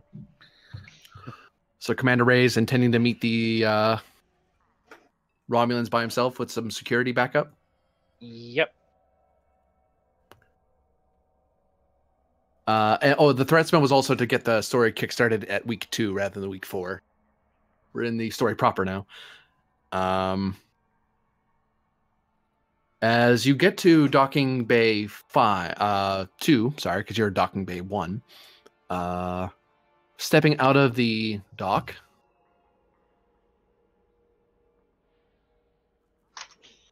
you see 2 Romulans. One has the badges of sub-commander or a captain equivalent, and you see a woman who isn't dressed in the Romulan naval outfit, more in nice clothes. Like as soon as the door opens, I want a empath check. You get a general sense from Turo. Turo is very wary, very, very wary of you, of the security guards, of the walls, of the ceiling, everything. Standard for Romulan. Whereas the senator is more plans within plans. She's plotting ahead and thinking about certain things in grand detail. Like, she's not really paying attention to necessarily where she's going. She's letting the command. She's actually, if anything, she's kind of following the sub-commander somewhat in autopilot. Okay. That sort of thing where if you're reading a book, you kind of glance up briefly to make sure you don't run into somebody. But beyond that, you're kind of focused on your book. She's even looking at you when you approach. All right, and can you type the names somewhere? The names of the commander and the senator. Oh, you can't see the names. I can't see the names. There we go. Works better if I do this. There you go. Thank you. I am Sub-Commander Taro. This is Senator Dathila Kolek. Sub-Commander or Senator, welcome aboard, and on station. I'm Commander Leandros Ray. Oh yes, the Starfleet captain that commander, sorry, that is here to look after us. Yes, I'm here to ensure everything goes smoothly in this side of space. Very well. We shall permit you to show us to our rooms then. And would now be a great time to activate the Andon Station's diplomatic suite? I think it might apply, yeah. Yes, we have our diplomatic suites. It's ready for you. I will lead you there myself. So, I have to ask you, Commander, are you so understaffed you don't have subordinates to look after this sort of thing? I prefer to greet a diplomatic guest as personally. Oh, I see. A bit of gaining personal prestige. That makes sense to me. Very commendable of you. Does that affect her mood at all, or is she even more suspicious of everything? She's actually somewhat less suspicious when she's basically calling you self-serving. It's like, oh no, that makes sense, yeah. Very, very Romulan of you. Okay. Yeah. Do I have to call ahead to have the diplomatic speech prepared, or do I have to spend a momentum for that? No, they're on standby for the most part. They're always kind of ready to go in case you have. And actually, you have some, like Lurin, for example, comes up and stays in one of the diplomatic suites because she's a Ferengi observer. Like, she's a person of prestige. Okay. you got- Yeah, we can come in. I'll show him to the door. I'll step in. I'll tell the security guards to wait just outside the door. Okay. Here's the diplomatic suites. There's the replicator, computer, console. Oh, if there's anything you need, feel free to get a hold of station staff. And do you want me to inform the council members on the colony that you have arrived, or will you be doing that yourself? The senator doesn't look up to you. She kind of just walks over to a chair, sits in it, and takes out a pad of some sort from her jacket and starts typing away at it. The subcommander kind of turns on her heel and stands somewhat at ease. The senator, for the time being, will not be addressing the rest of the council. She has a meeting that she needs to attend to. Please be sure when one Sendino Ray comes aboard that she is led here for the meeting. Oh, and I also wish to inform you that the Vrashok will be staying in system for until the senator dismisses me. Very well. I'll inform operations to keep the dock for you. Oh, no. The dock is fine, but we are intending to actually have it disembark and stay in orbit in cloak to better guard the station against pirates, since we've heard that you've had some issue with that. I'm not sure having a cloaked vessel in orbit would put the Federation and colony at ease. Well, why should we care about the colony? We care about the senator currently and its Romulan constituents. It would be a lot easier on everyone, and if you can stay uncloaked for the time being. She kind of steps a lot closer to you, within like hand's breadth, like she's getting like right up in your face. Empath, she's actually starting to get angry with you now. Commander, we are talking about the safety and well-being of a senator of the Romulan Star Empire. Do you expect me to simply trust a New Orleans class vessel and a regular class outpost to maintain her safety? At the very least, a D7 will give you a fighting chance.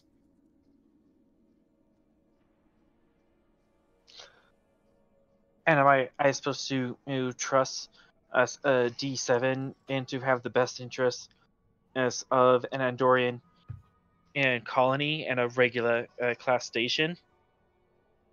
We are allies, aren't we? At this point, it's going to be an opposed roll because you're both butting heads on this one. Does my diffused attention kick in? Yes, very much so. Focus in composure or persuasion. I'll give you persuasion. And I spent 2 threat. The subcommander's ability to negotiate isn't great, but it's almost like she was briefed by the senator before getting here on exactly what to say. So the senator assists without actually having to say anything. Okay, so I get my free dice from diffused attention. I'm going to be using presence command. I want to spend and momentum for 1 more dice. So I get the 1 free, so I'm spending 2 momentum for dice 4. Okay. Dang it. 1, 2. Tick, tick. And that gives me the reroll, that gives me the focus. Okay.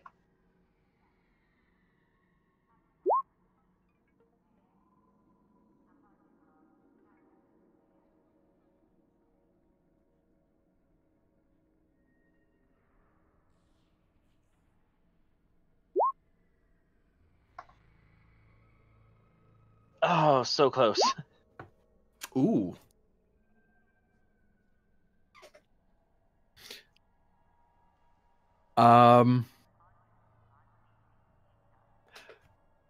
You and the sub-commander start arguing with each other a bit, and the sub-commander actually reached out and shoves you a bit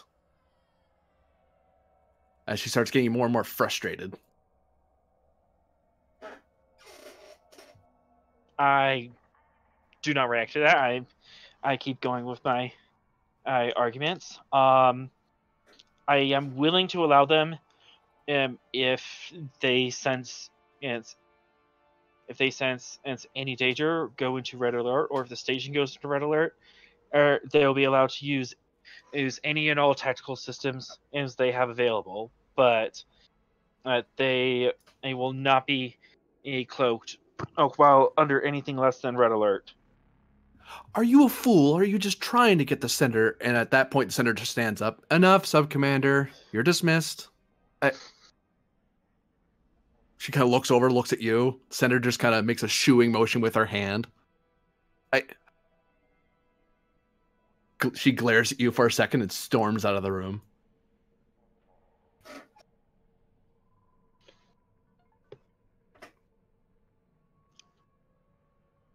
Thank you, Senator. I was afraid I was going to have to kick her off the station. I thought I'd save you the effort.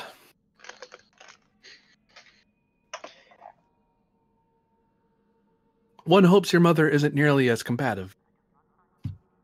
Where do you think I learned it from? She looks up, grins a little bit. She looks back down to her pad and continues typing.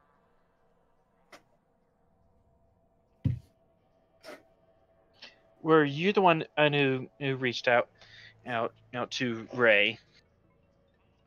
I believe that's a question you'll have to ask your young man. Very well. I will leave you be. Do you require air security, starbase security personnel posted outside your door? If you feel that I'm in any danger aboard your station, I would advise it. If not, I don't feel a special need for it. But you know this place better than I do. I did not feel the need to have a cloaked warbird in orbit. I do not feel the need to have security personnel guarding you personally. If they are available at your request, though. Of course. And I leave, taking the security with me.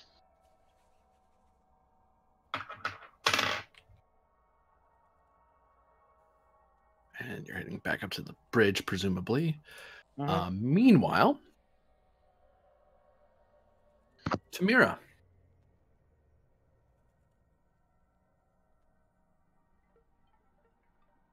Yeah. You come upon Lurin speaking with a human and a Frankie as they seem to be in the middle of a deal, sitting at a table, all chattering away.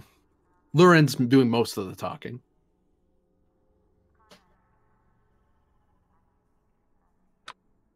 She's just gonna listen in.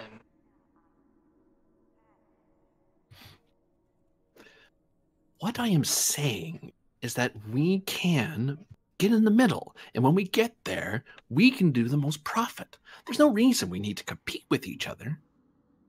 Look, I know that we're not exactly in it for the money, but come on, I have to get some cut of this. I can't have you benefit from everything. Well, yes, but we know more about this than you do. I mean, no offense, but you humans have a tendency to be a little too generous, and when it comes to getting in the middle of a good deal, you need to be a little aggressive.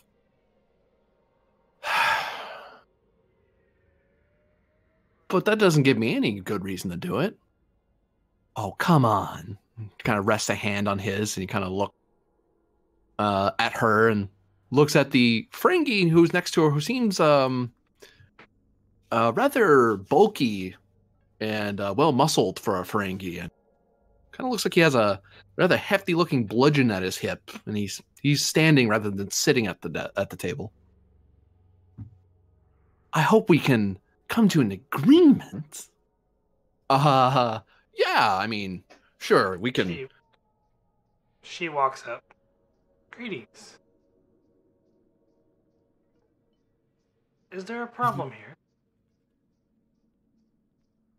The human looks over to you and looks like he's going to say something, and then the Lurin kind of squeezes his hand a little bit. No, no problem at all, Lieutenant Commander. We're just working on a deal, and our good friend here was just agreeing to it. What sort of deal? It'd be nothing you'd be interested in. Just a bit of colonial business, you see. I'm the Frankie observer, Lurin. She kind of, sits up a little straighter and pulls her shoulders back. I see. I am Lieutenant Commander Tamira.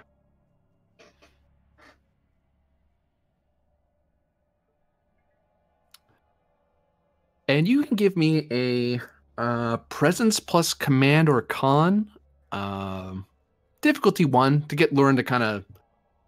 You're not just some flunky. You're actually, a ranking officer. It's like, does she really care enough to tell you, or is she gonna keep trying to be difficult?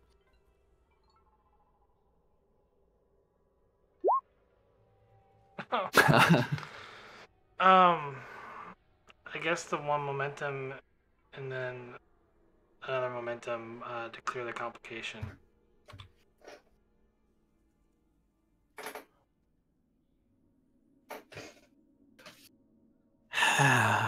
Fine. Our good friend here happens to know that a certain trade deal is going to be going down on the station, and he was going to be there at the meeting. But I was just letting him know that I would be a better fit for such a meet for the good of the colony. And he was willing to waive, she nods at him, to waive, he nods back, to waive, yes, the any profit he might gain, since he doesn't need it. I mean, Federation takes care of theirs, and, well, I'm just taking care of mine. If there is no profit to be made on this deal, then why is a Ferengi getting involved in it? It would be illogical for you to persist in the matter unless you were getting something out of it. Well, there is profit, of course, especially with Insular such. It's just all a matter that, he doesn't need it, and if he doesn't need it, then I might as well get it. Why let good profit go to waste, after all? It seems like you were extorting this individual. Extortion. What a thing to say. I believe that is the correct analysis of this matter. He is doing all the work, yet you offer him nothing in exchange. And he gives you all the sums of his profit. Well, he's getting my eternal gratitude.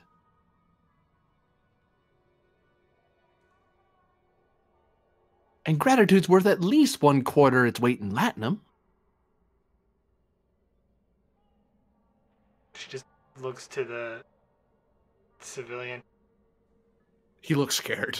Like, it's obvious he's paying attention more to the big burly guy than you two. Unless Lurin squeezes his hand to respond.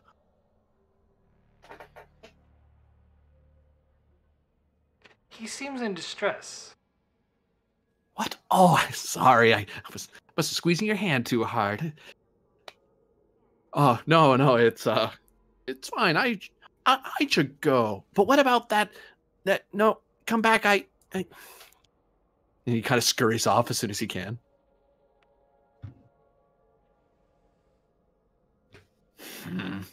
Folds her arms and stares at you. Is there a problem? No problem at all. Just, is there anything I can help you with, Lieutenant Commander? No, I was merely curious as to why your presence is here on the station. You normally do not frequent the station. Normally you preserve yourself on the planet's surface. As I was saying, I heard a deal was going on, and I wanted to make sure we got our part in it. Unfortunately, you decided to butt in, so I'll have to find another way.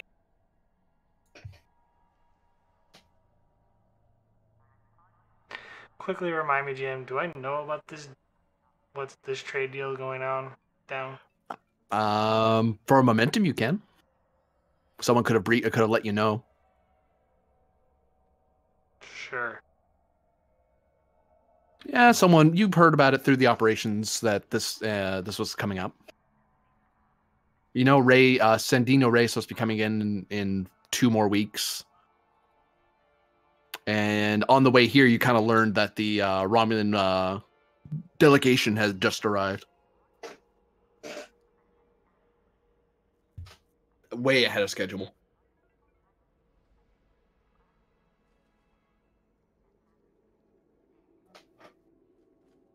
You're referring to a current negotiation that'll be going on here soon. Within a week. You're rather ahead of schedule. Well, it pays to be ahead when it comes to these sort of things. And besides, computer systems are known for being somewhat flimsy when it comes to the lobes of a Ferengi. I get a sense that they're going to be coming a lot sooner than one would think.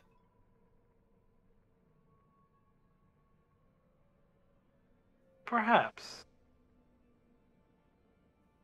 But your involvement in this exchange is illogical. I see no profit for you to gain in this exchange that will be happening. Well, a Ferengi has to have her secrets. That's all, Lieutenant Commander. I'll be on my way. She kind of gets up and jerks her head at her companion, who totally has just a paperweight on his hip to follow after her. Live long and prosper. Yes, you too. As she Quirks retreats an away from eyebrow. you.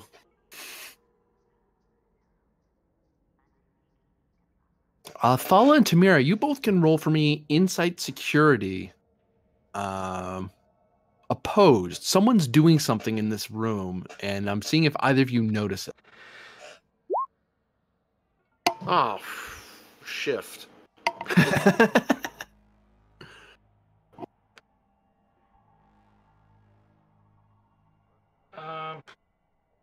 Computers for a focus? Stretch, Mm. maybe? At increased complication. Not worth it. Inefficient facts always invite danger for a determination spend. Say again, sorry?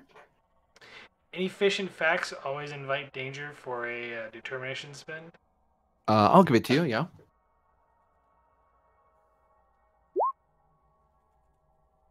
It's 4. I think I'll buy a die because of that. Well, good luck, buddy. I don't think you're going to make 4. 2.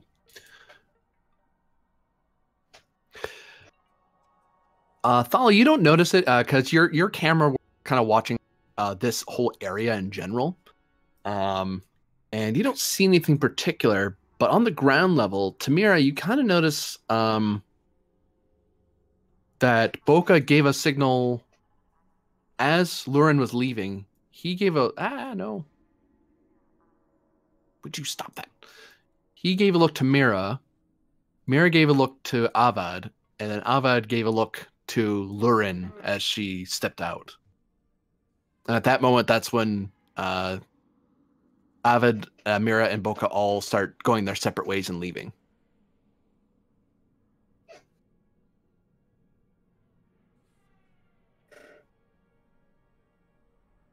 She taps her comm badge. Lieutenant Thala, Lieutenant Commander? did you notice anything strange while reviewing your findings on Boca? Anything strange? Precisely. Not as such.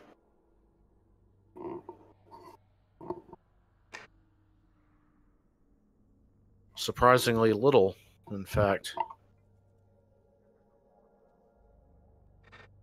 Look more deeply into our Ferengi observer, who's stationed who's currently on the outpost, but normally resides on the colony. believe is Lurin. She potentially might be working with Boca. I noticed some strange behavior from Boca and his associates during my conversation with Lurin.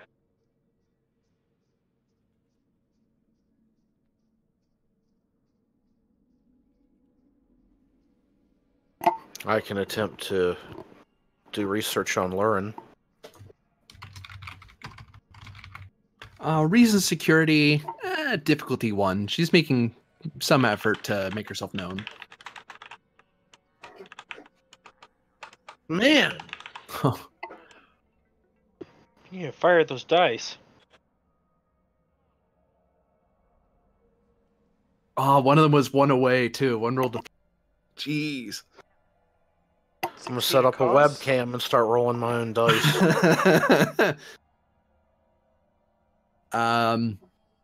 Looking into Lurin, Lurin has been the Ferengi observer. It is actually very recent. She only got in because of Grand Nagus Rom came to power, and she's part of the first new wave of female Ferengi businesswomen who are going out across the Commerce Authority and across the Alliance and trying to give them new chances. And Lurin is just one of those people who very adamant, very vocal. She's been very instrumental in building up the trade districts and the colony. Can I cross-reference a search between the both of them and see if there's some sort of connection? Give me insight security. It's going to be opposed because someone was trying to hide is hiding any sense of connection between them. Okay, this could be my good roll for the session. Okay, alright, I'll take that one. Oh, shoot. Nice. I'll pull this guy back a bit. So you got 2 momentum out of that. It seems that Lurin has been questioned by colonial authorities regarding different Ferengi that work for her, dealing with House Orzhov for mercenary work out in the sector, and even on Andon's Landing. But nothing's really... She's never been convicted of anything illegal. It's just that she knows somebody... She's a friend of somebody or employs somebody who happened to talk with an House Orzhov mercenary. Okay. So I say, Lieutenant Commander, I have found some potential connections between Lurin and Boca through their business associates. From what I've seen, they haven't worked directly together, but they've had connections between Lurin's employees and the Orzhov house.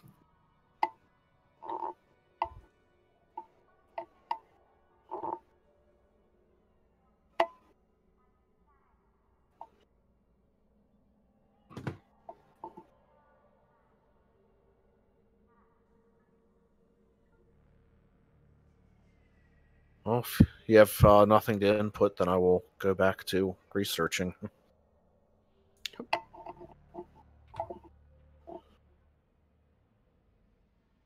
Oh, whoa, no, that's not what I wanted.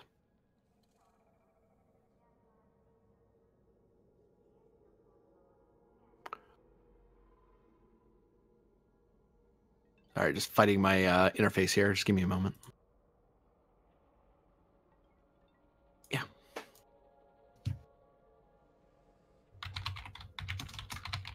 That's illegible. Let's try that again. There we go.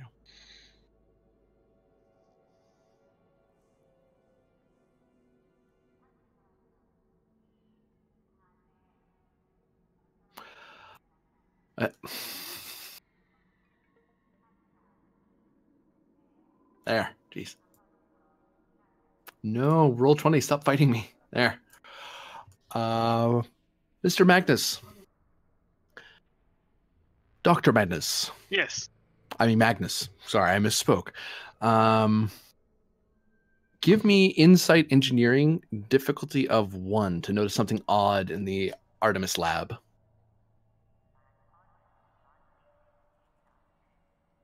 if I just started stabbing randomly, would I accidentally stab a Romulan that was hiding somewhere? I would say no. Okay. Um, can you see if one of my focuses would apply? Sure. Give me a moment.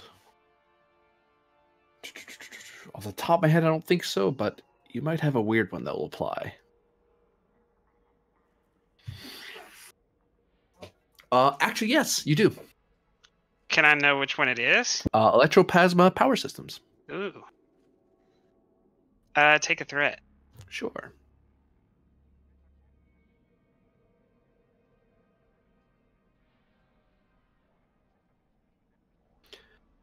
Gain 3 momentum. You notice that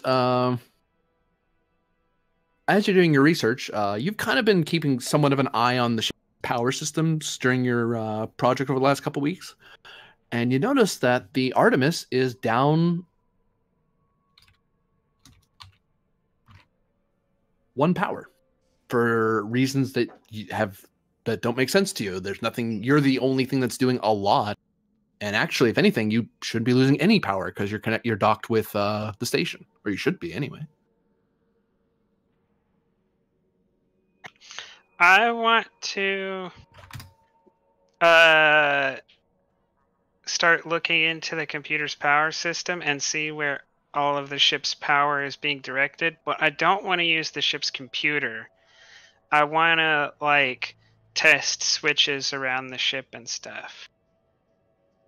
Like I want to come at this from an electrical engineer's perspective and not a computer scientist's or a just a maintenance person's view.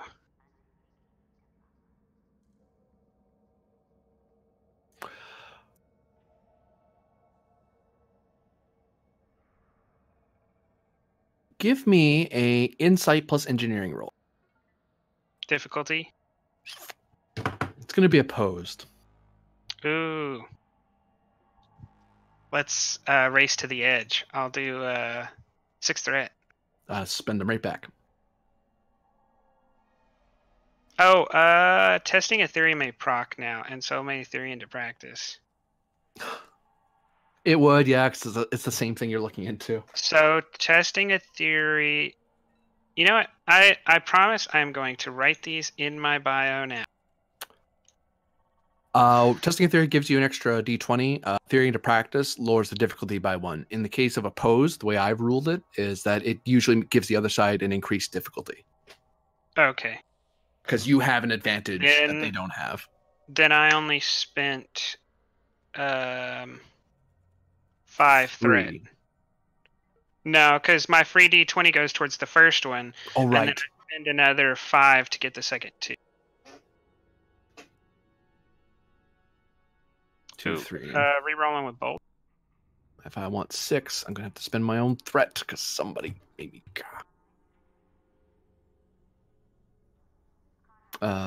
Yeah. 4, 5, 6, 7. That's one more 2, than me. 3, 4, 5.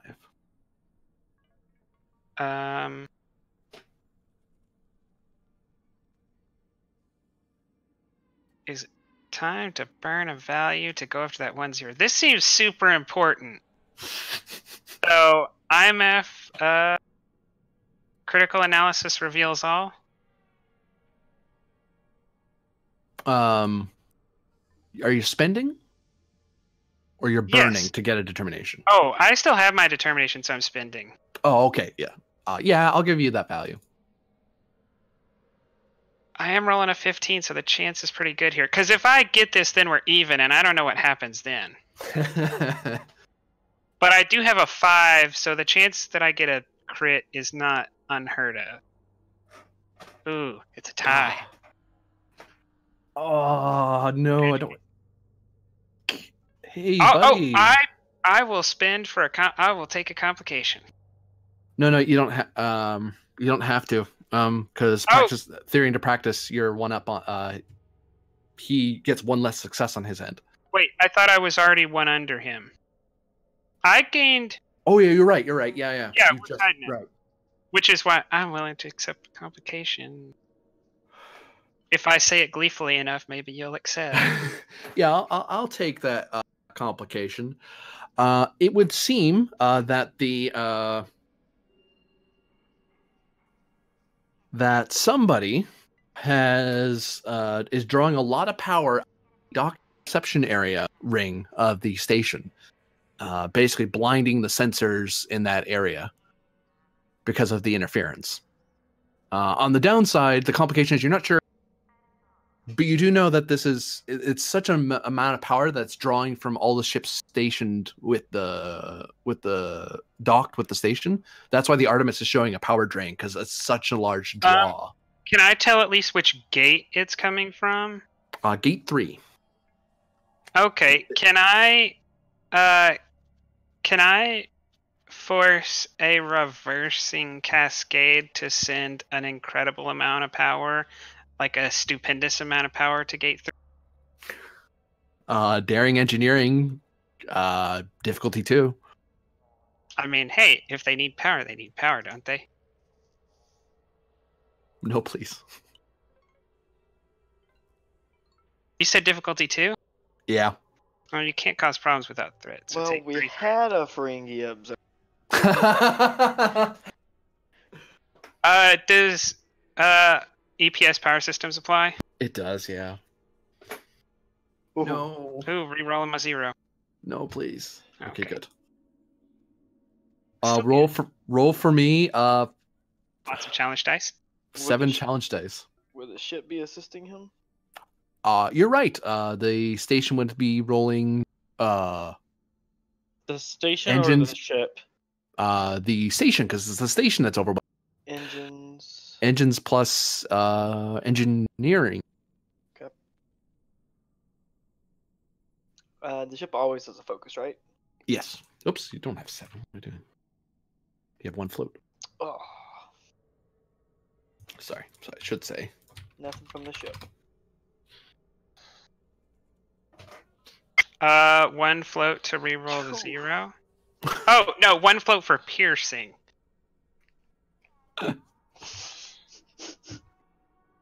If I could dump more and maybe. I would just like to make sure I'm not being transported up as he's doing this. Because this might mess some stuff up. Huh, that's a funny idea. Yeah, that's a good Go idea. ahead. Don't Go give the ahead. DM ideas. I spent 2 momentum. That does not happen.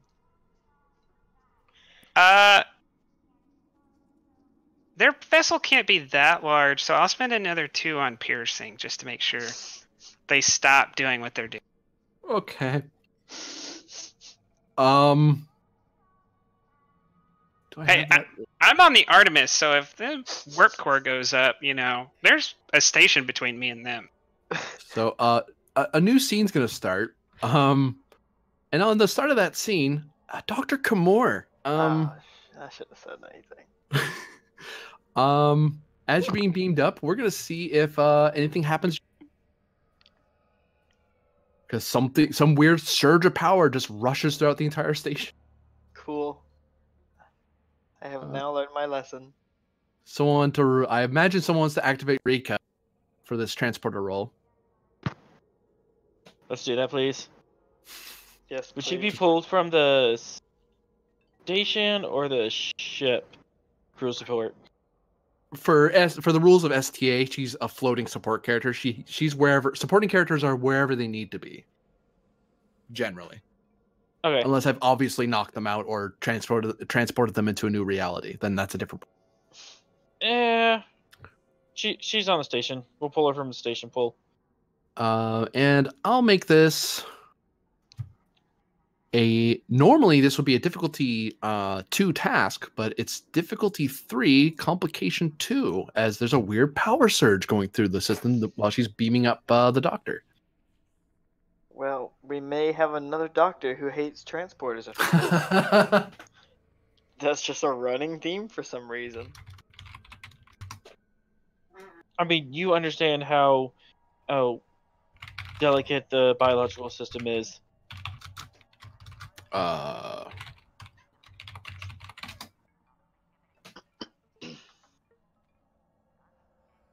I'll do the station. I guess I'll pull up Rika. Determination for the transporter chief on precise default. Yes. Yeah, it would apply. Probably don't need any extra dice then. Do you want extra Dang it, dice? station. What's the difficulty? 3. Okay, And yeah. what's- I'll buy a second dice for 2 momentum. Okay. And we have technical expertise, so if she gets a success, if she at least gets a success and can get an assist from the station can reroll. She also has bold engineering. Ooh, nice. Oh, she does, but I spent momentum. I did not see that.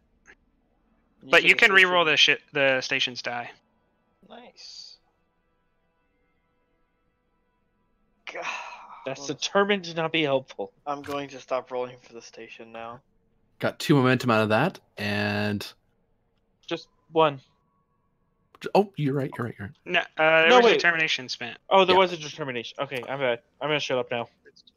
So Lieutenant Commander Kimura, you're beamed up, somewhat shakily, and then as the transporter chief lets you know that you nearly didn't come through, and reports that there was a power surge. But you should get some engineers on that immediately. And then you hear, even from where you are, a loud boom from another deck on the ship.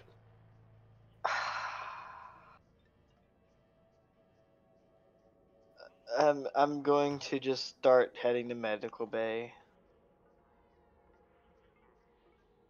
Yeah, it would be sick bay. They would bring the people to sick bay. I wouldn't go on the scene. Yeah, sure.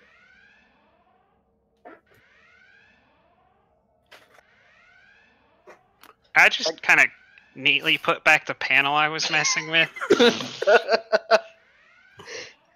Am I in ops right now? Yeah, the station's gone to red alert. There's a massive explosion on one of the lower decks at gate 3. Is there like is there like a report of where this happens, or am I just Yeah, like, well, status- something just blew up? Status report. Hold on. 1, 2, 3, 4, 5, 6, 7, 8, plus some piercing. Thankfully, the explosion did not damage the station. The station's actually rather resilient. However, whoever was in docking bay 3 had a massive power surge that basically flooded the entire dock with electroplasma. Who was in docking bay 3? The sensors the sensor logs are blind for the last 30 minutes to an hour.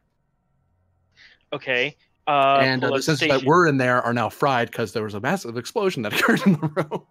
Okay, pull a station report. Who is there anyone scheduled to be dock at docking port 3? No, it's supposed to be a clear dock. Only docks 1 and 2 are supposed to be operating. All the smaller ships are going in the other smaller docking stations you have. Because the major gates are for like ships of like size 3 or higher. Most of the freighters are scale 2. Yeah. I guess I'm gonna be making my way there to deal with any casualties. Yep. Call up like a trauma team or something. Or Yep. I'm gonna call for medical personnel to dock 3. On the way. Thala, send and have security teams on standby. Let's figure out where that explosion came from. Aye, Captain. Ops, can you figure out where that what triggered the explosion? The commands seem to have come from the Artemis. It looped back some sort of cascading failure into the system. I don't know why they would do that. Modular Lab 5, the Android labs.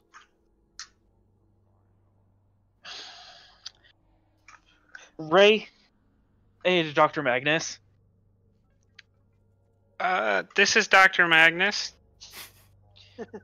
Can you explain to me why there's a plasma fire on docking in port 3? Someone was trying to steal power from the Artemis, so I let them have all the power they could use. First of all, there's no one docked there. Second of all, if someone's trying to mess with Federation and then Starfleet assets, you tell the commanding officer before you take unilateral decisions.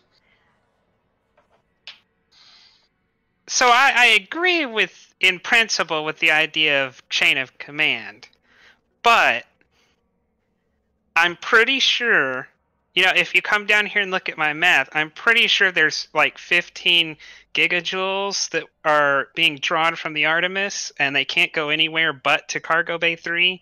So unless someone is trying to... well, you could definitely stabilize a small black hole with that amount of power. Unless someone is trying to create an artificial black hole in that room, then the math just doesn't add up. Someone's definitely there.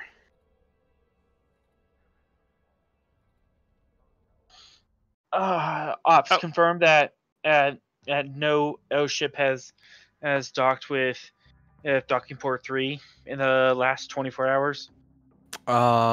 2 ships have docked in the last 24 hours. The Signet and the Tizona. Captain, why don't you check the instead of checking the sensors that tell you if a ship is here, check the sensors that monitor air pressure. Sometimes different species and different services keep ships at slightly different air pressures, and there might have been a shift when a hatch was opened. That could tell you if someone was there when you're not expecting them to be. Ray to Tamara. Probably coming into the room on the back of a red alert that was called across the ship. Yes, Captain. Or Commander. It seems Magnus found someone drawing power from the Artemis into docking port 3, but it appears that no one is currently in docking port or 3. Can you do a sensor scan and for cloaked ships, or what was the suggestion you make, Magnus? Check over the last couple of hours for changes in air pressure that would indicate a ship docking. It'd be really minute changes.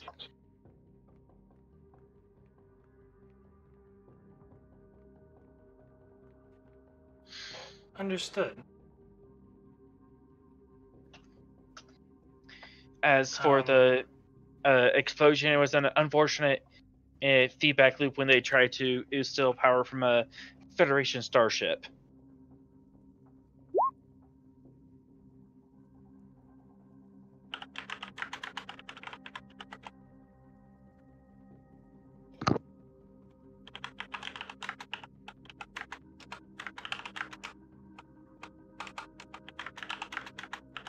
Yeah, have threat again. Yes.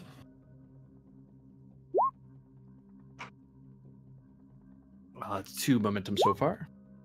3 momentum. So 2 float. You notice as Lieutenant Commander Kimura and a medical team tries to get to one of the doors into docking 3, you notice 2 things. One, there is no starship docked with it at all. However, there is a life form of a Klingon that's badly burned, and the entire docking area is flooded with plasma fire. And it seems that some what appears to be trace amounts of ordnance detonated as a result of the high heat of electroplasma flooding the dock. Commander, I suggest we put the station on lockdown. It appears that the the docking port is currently flooded with plasma fire, and some sort of ordnance went off. There currently is 1 injured Klingon individual in the docking ring.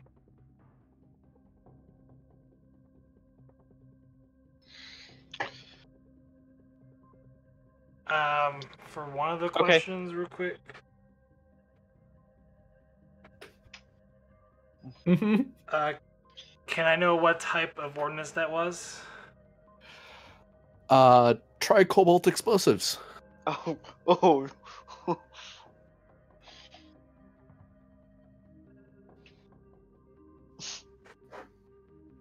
There's a Klingon left? That's impressive.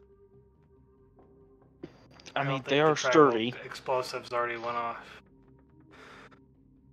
Did they detonate the tribal explosives? Oh yeah, that's why. Okay. Actually, that almost although surprisingly, it didn't damage the station. The station actually withstood the hit pretty good. Just feel bad for anyone who was in the room who took all that damage. Speaking of all that damage, can we get to the Klingon? They're according to the tricorder data, and actually even when approaching the door, it's radiating heat. It is super hot. I would advise we get a transporter lock on the individual. Agreed. Transport them straight to medbay. The Romulans are still docked at gate 2. Okay. Did I use all my free questions? You asked one free question. Okay. Whoa. Actually, you have more because you're a science person. Jeez, you have 2 plus Yeah. the ones you get anyway. You have like 2 more. So you have like 4 total, used up 1. Is there any danger to the other docking ports currently? No, surprisingly. The docks are actually like physically separate from each other, away from the central pillar that is the station. That way, if anything bad, worst case scenario, if you thought the dock was unsalvageable or it was a risk, you could jettison it away from the station. Mind you, you risk it going into the planet, but Right.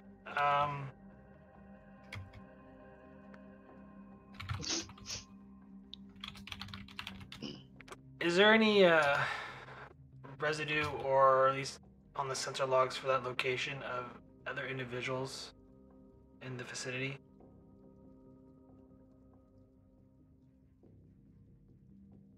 No. Yeah, that's kind of all I got.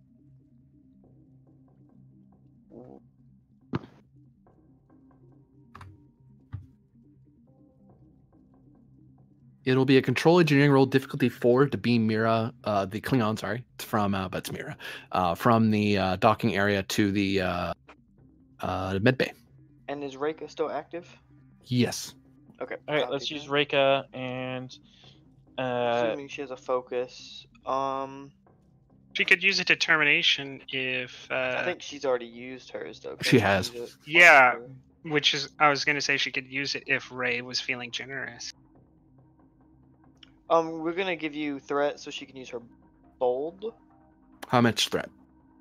Just enough for her to be able to activate the bold engineering. So 1 threat for an extra die. Yeah. What's the difficulty? Oh, difficulty 4. It's a 4. Spend. What's the ship helping with? We can spend 1 threat and 2 momentum. No, you're gonna want to buy at least 4 dice. That's true. I mean, she Yeah, has a one- good crit range and control and everything, but I wouldn't count on it. That's true. 4 dice She's also with got 2 rerolls. She has Also 2 true. rerolls. Okay, well, even with a 3, I you're just- trying.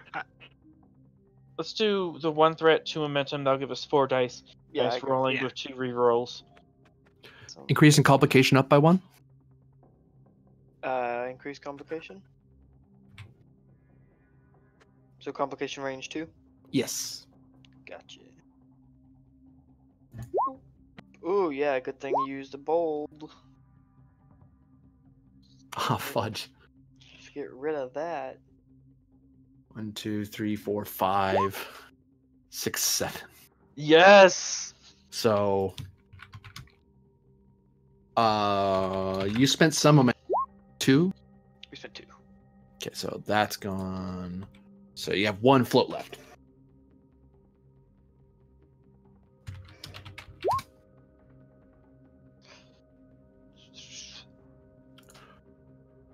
But I don't think you have any question you really want to ask on that. But Are there any other life signs in that area? Thankfully, no. Ah, perfect. So just the Klingon was injured. Can we use the float to say that even though the doctor was in the port itself, of the medical teams in sickbay are able to stabilize the Klingon enough to have the doctor come back and start surgery, so he doesn't go critical. I imagine Dr. I Maddox won't is charge you still for in that. there to stabilize. I won't charge you for that. Okay. She's in. The doctor will have enough time to get back to the medical bay and treat the Klingon. Yeah. But before we get to treating the patient, you have a dock that's on fire. That's if you don't get it put out, it's gonna be not. It's eventually gonna get worse, or it's gonna start draining power from the main grid.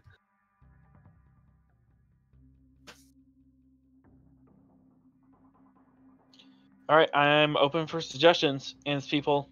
Decompress that dock. There's no one in it. Is this fire affected by oxygen, or is it a plasma fire? Plasma fire. Oh. So that More won't. complicated.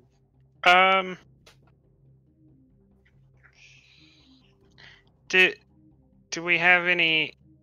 Are there any vents still open? Because if so, we could find a gas that makes plasma fires, and there's bound to be one. Should be plasma fire. Order a damage control team to that section to put out the fire. Yeah, let's keep it simple. Presence engineering difficulty 2. Beam the plasma fire into space. Who's gonna take lead on that? Magnus, what's your presence engineering? Magnus can't do it from the Artemis. He'd have to spend a turn getting to the station. Also, yeah, my presence is awful. Okay then, I guess I'm ordering people around. Focus in composure? I'm going to say no. Probably not. All right. Presence engineering. So I got nothing. Oh, it's too late. Never mind. Well, thankfully, the dock is saved. As damage control teams are properly informed of exactly what happened, what dangers are there, if there's any people that needs to be saved first, all that stuff, and they go in there with a combination of Starfleet, Andorian Imperial Guard, and some civil personnel to put out the fire. They actually do it with a certain level of familiarity, as if they are used to fires happening on the dock. Is that a good thing or a bad thing? All right.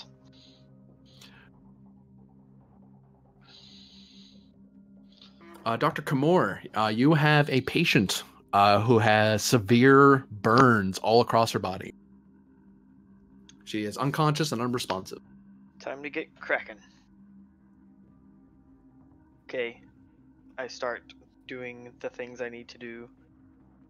I don't know if this would require surgery or would this just need like major dermal regeneration. I'll ask you for a reason medicine difficulty 2 to figure out what exactly you need to do, because you know what happened to her. It's now just figure out the best course of action. Let's see. Emergency medicine? Yes. Reason medicine. Difficulty 2. Can I spend 1 momentum, please? Sure. I'm not sure if I can take it out without doing it. No, I asked. It'd have to be in your. Okay. So I don't have to bother you to do it every time. No. It keeps me. It lets me keep track of it too, so I don't know how much work. That makes me happy. Okay. Three floating momentum for extra actions or possible advantage. Yeah, what you'll need to do is this person's basically suffering from severe third-degree burns all over. They are currently dying. You're going to need to perform emergency surgery. Oh, yes! I shouldn't be happy about that. It's going to be a daring medicine roll. The difficulty again. Because I didn't think she was going to get blown. I thought she was going to blow somebody up, not get blown up.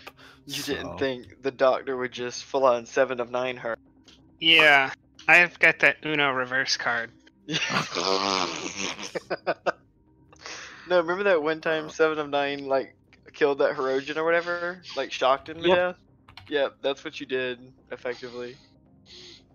But this is okay. This is like, it's not I like approve. I'm very happy you did that. I might have approved out if of you told me character, beforehand. yeah. I mean, this is not a pattern or anything. This is just a new trying this kind of thing out for the first time. I think. I love the fact that your first instinct was just send them all the power they want. Well, you also were thinking you were overcoming a ship, not a person. Oh yeah. Yeah, he was like, it can't be that big of a ship. Oh my god. I'm like, oh, please don't add more, and they're dying now. Okay. Okay, so what is my what can I do with these 3 float? Can I do anything to make this next check go better for me, or? With at least 2, you can create an advantage. For each one, you can ask a question. Okay. So we know she's dying. She's got major burns, and I've been told that there was a tricobalt device that went off. I'm guessing. Mm-hmm. I don't have any questions at the moment that's coming to mind. Mm-hmm. Not anything he would want to know, at least.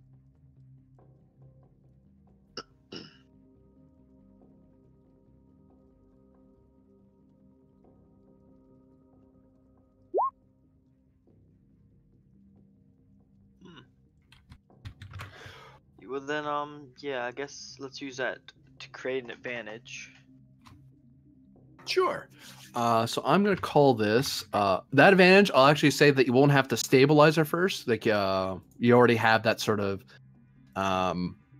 you got the you have while you're treating her, you don't have to waste time generating skin and stuff like that because the medical Maddox has already been working at that the minute he knew who the patient was. Okay. So now the only roll instead of doing 2 rolls, you just have 1 roll to do, and that roll is going to be a control medicine task. Because you're in your med bay right now, difficulty of 2. Difficulty of 2. Would trauma surgery count? Yes. I'd like to spend 1 momentum, please, for an extra dice. Sure.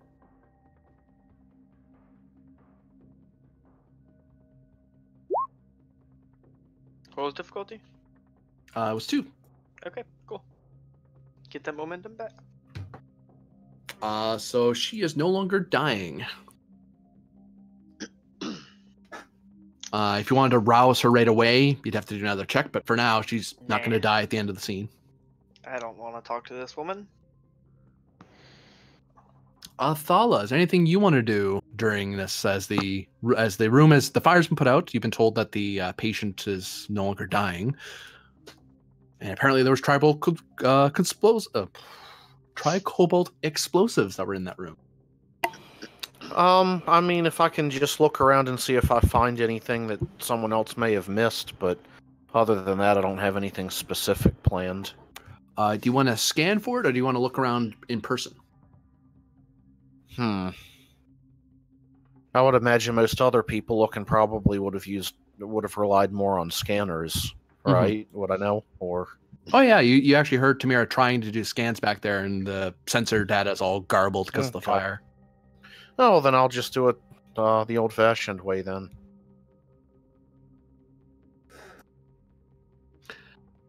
Do you do it by yourself, or do you bring some help along? I can bring some people to help. Bringing some of your security guys, or are you going to try to drag some of your superiors down here? Come on, guys, let's dig through some burned rubble. Well, it wouldn't necessarily have to be superiors, wouldn't necessarily have to be security, but well, yeah, I guess. Ensigns follow. I mean, I would think there'd be someone maybe a little bit more suited, but it doesn't really matter. If the easiest thing to do is grab a couple security people, I can do that. And because you're chief of security, it doesn't cost you anything, so you have the advantage of being able to basically, because you probably know as chief of security who your explosives and fire specialists are, so you just kind of call them to meet you. Okay. It's going to be reason security difficulty 1, because it would have been 2, but you made it easier. Okay. Would you like to spend 2 momentum to crush that fail? Or, actually, would you like to spend 1 of your determination to try to re-roll that? The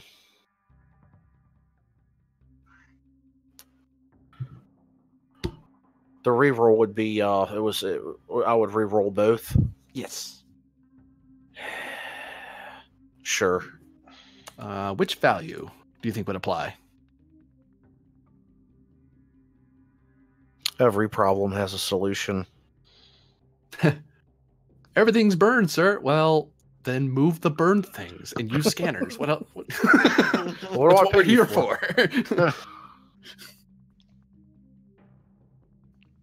But yeah, I can take that. Okay. That's a lot better. You have 2 float now. I'm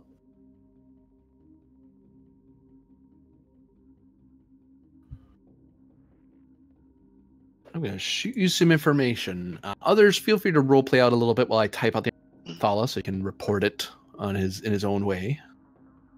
The patient is stable, right? Yes.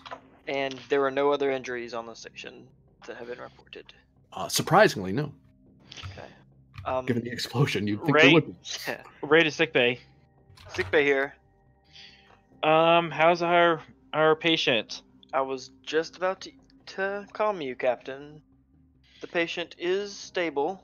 They're not conscious. However, they can be arisen when needed. I didn't want to have a conflict with another Klingon today. I agree. Let's keep them under air for now, and we'll post security there and we'll post security there. Thank you. Tamara, any theories on why a Klingon would be drawing that much power, specifically from a Federation starship?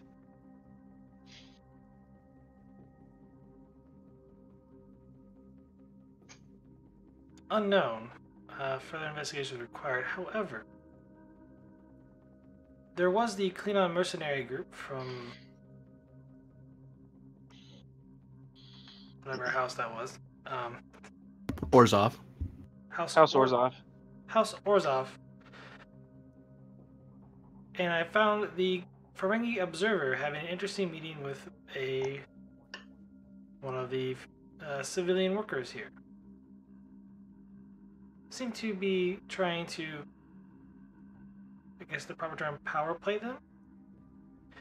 However, I noticed some odd behavior from the House Orzhov group, as if they potentially might be working with the Ferengi. And the Ferengi individual, Lauren, seemed mighty interested in the upcoming negotiations. Have we been able to identify the Klingon? For 1 momentum, you can. Sure. Actually, I'll give it to you because you would have had a float. Yeah, we had a bunch of float. Yeah. Yeah, that was the Klingon known as Mira. Okay. The houseless Klingon. Okay. I will. Wait, is it that Klingon? Mm-hmm. It's that Klingon, yes. Yeah. Under a different name. I Should don't have think I shot know her. what that Klingon is. Don't worry What? about it. Watch it's out! not- You know, just Her name was Mira. she can get aggressive. Kamor to Captain. Right here. Yes, I've identified our Klingon friend. It appears to be a. What was it again? Her name? Mira. A Miss Mira.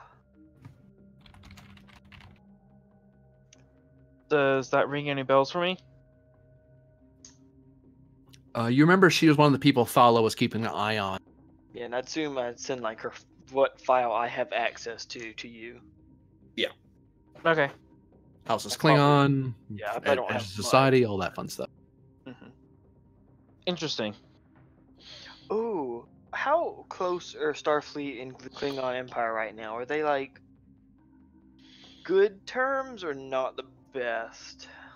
They're fresh off the war, in a good mood right now. Okay, would I have access to the Klingon like medical database? As you're before you look that up, Thala, do you wish to? Are you going to go up to the ops, or are you going to call up from the dock? I just sent you something. Yeah, that's okay. I just sent it. The one they have in Medbay is Mira. Okay. All right. No, I want to actually go to the bridge. So Thala walks into station operations. Sorry, I used the wrong word. No. Did you Captain, find anything? Did you find anything, Lieutenant? Indeed I did. What we saw there was an attempted Klingon assassination. It's a classic form that Klingons use. The explosives were designed to automatically kill whoever stepped off the ship first at the dock, and it was perfectly balanced to kill anyone in the room without actually damaging the adjoining ship itself. So this was an attempt. So Mira wasn't the victim. She was just the unfortunate accomplice that got caught. Being that she was wearing explosive armor of the type that would be used with these types of explosives, I would say that that's a high probability. Okay. I want a security team in sickbay and to have her restrained, and when she wakes up. Aye, Captain. Already done. Hmm. I don't think we closed the comms. I'm gonna look to station ops and ask what was the next ship to be docked at docking bay 3. The ops person kind of has already turned in their chair and was kind of staring in mild horror at you in particular as the briefing was going on. I knew this was coming. We all did. It was set aside for, well,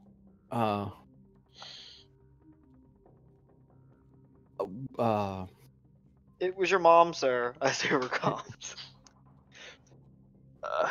yes, what was her it was ship's name? the Naria's Jewel was had reserved the dock. They were the only ship that was going to be allowed to dock there for the next few days. They actually were ahead of schedule, so.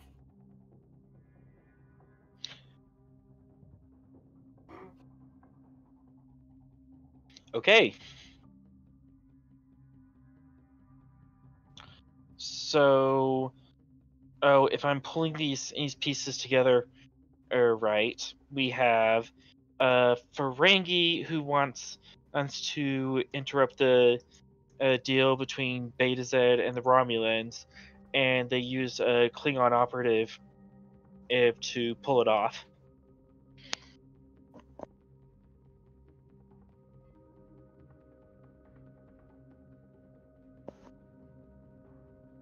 Is that correct?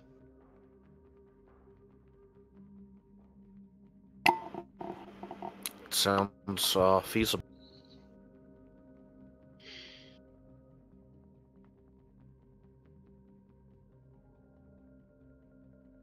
Okay. On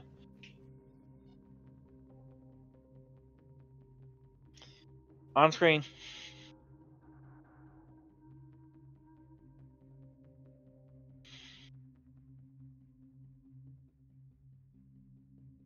Didn't mean to do that.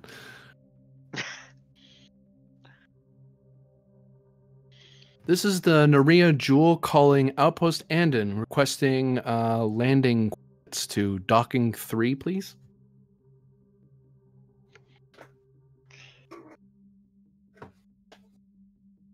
Nuria, Jewel, this is Andon and Station. We are going to be redirecting you to docking in Bay 4. There's been technical difficulties in docking Bay 3 as of recent. All right, very well, Commander. She smiles at you. Send along the new coordinates, and I'll set up the dock there.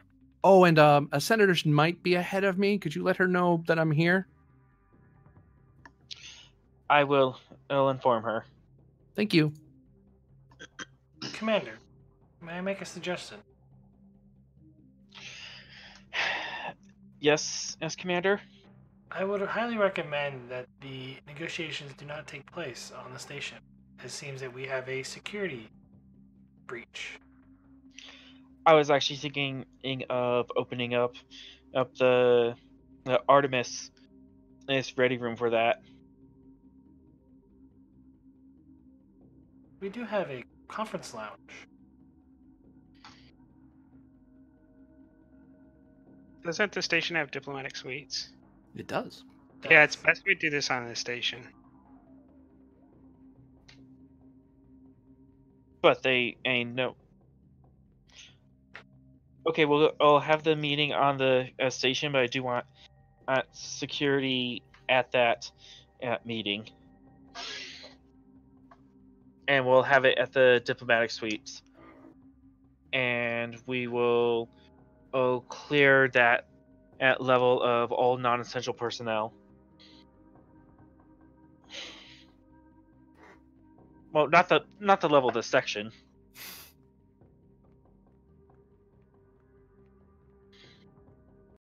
And as you guys begin your... Oh, sorry, go ahead. I'm sorry.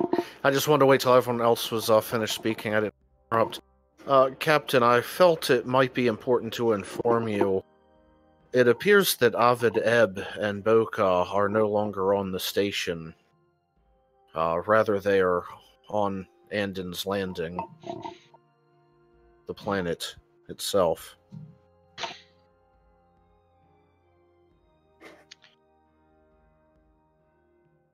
Very well. Then, I'm gonna need. I know I'm spreading your security forces is thin, but I want a security detail. I'll add Docking Bay A4 within the hour. Understood. And I'm gonna personally calm the Romulan senator, inform her that the Nuria Drool is nearby, and we'll set that up. And on that, we will end the episode.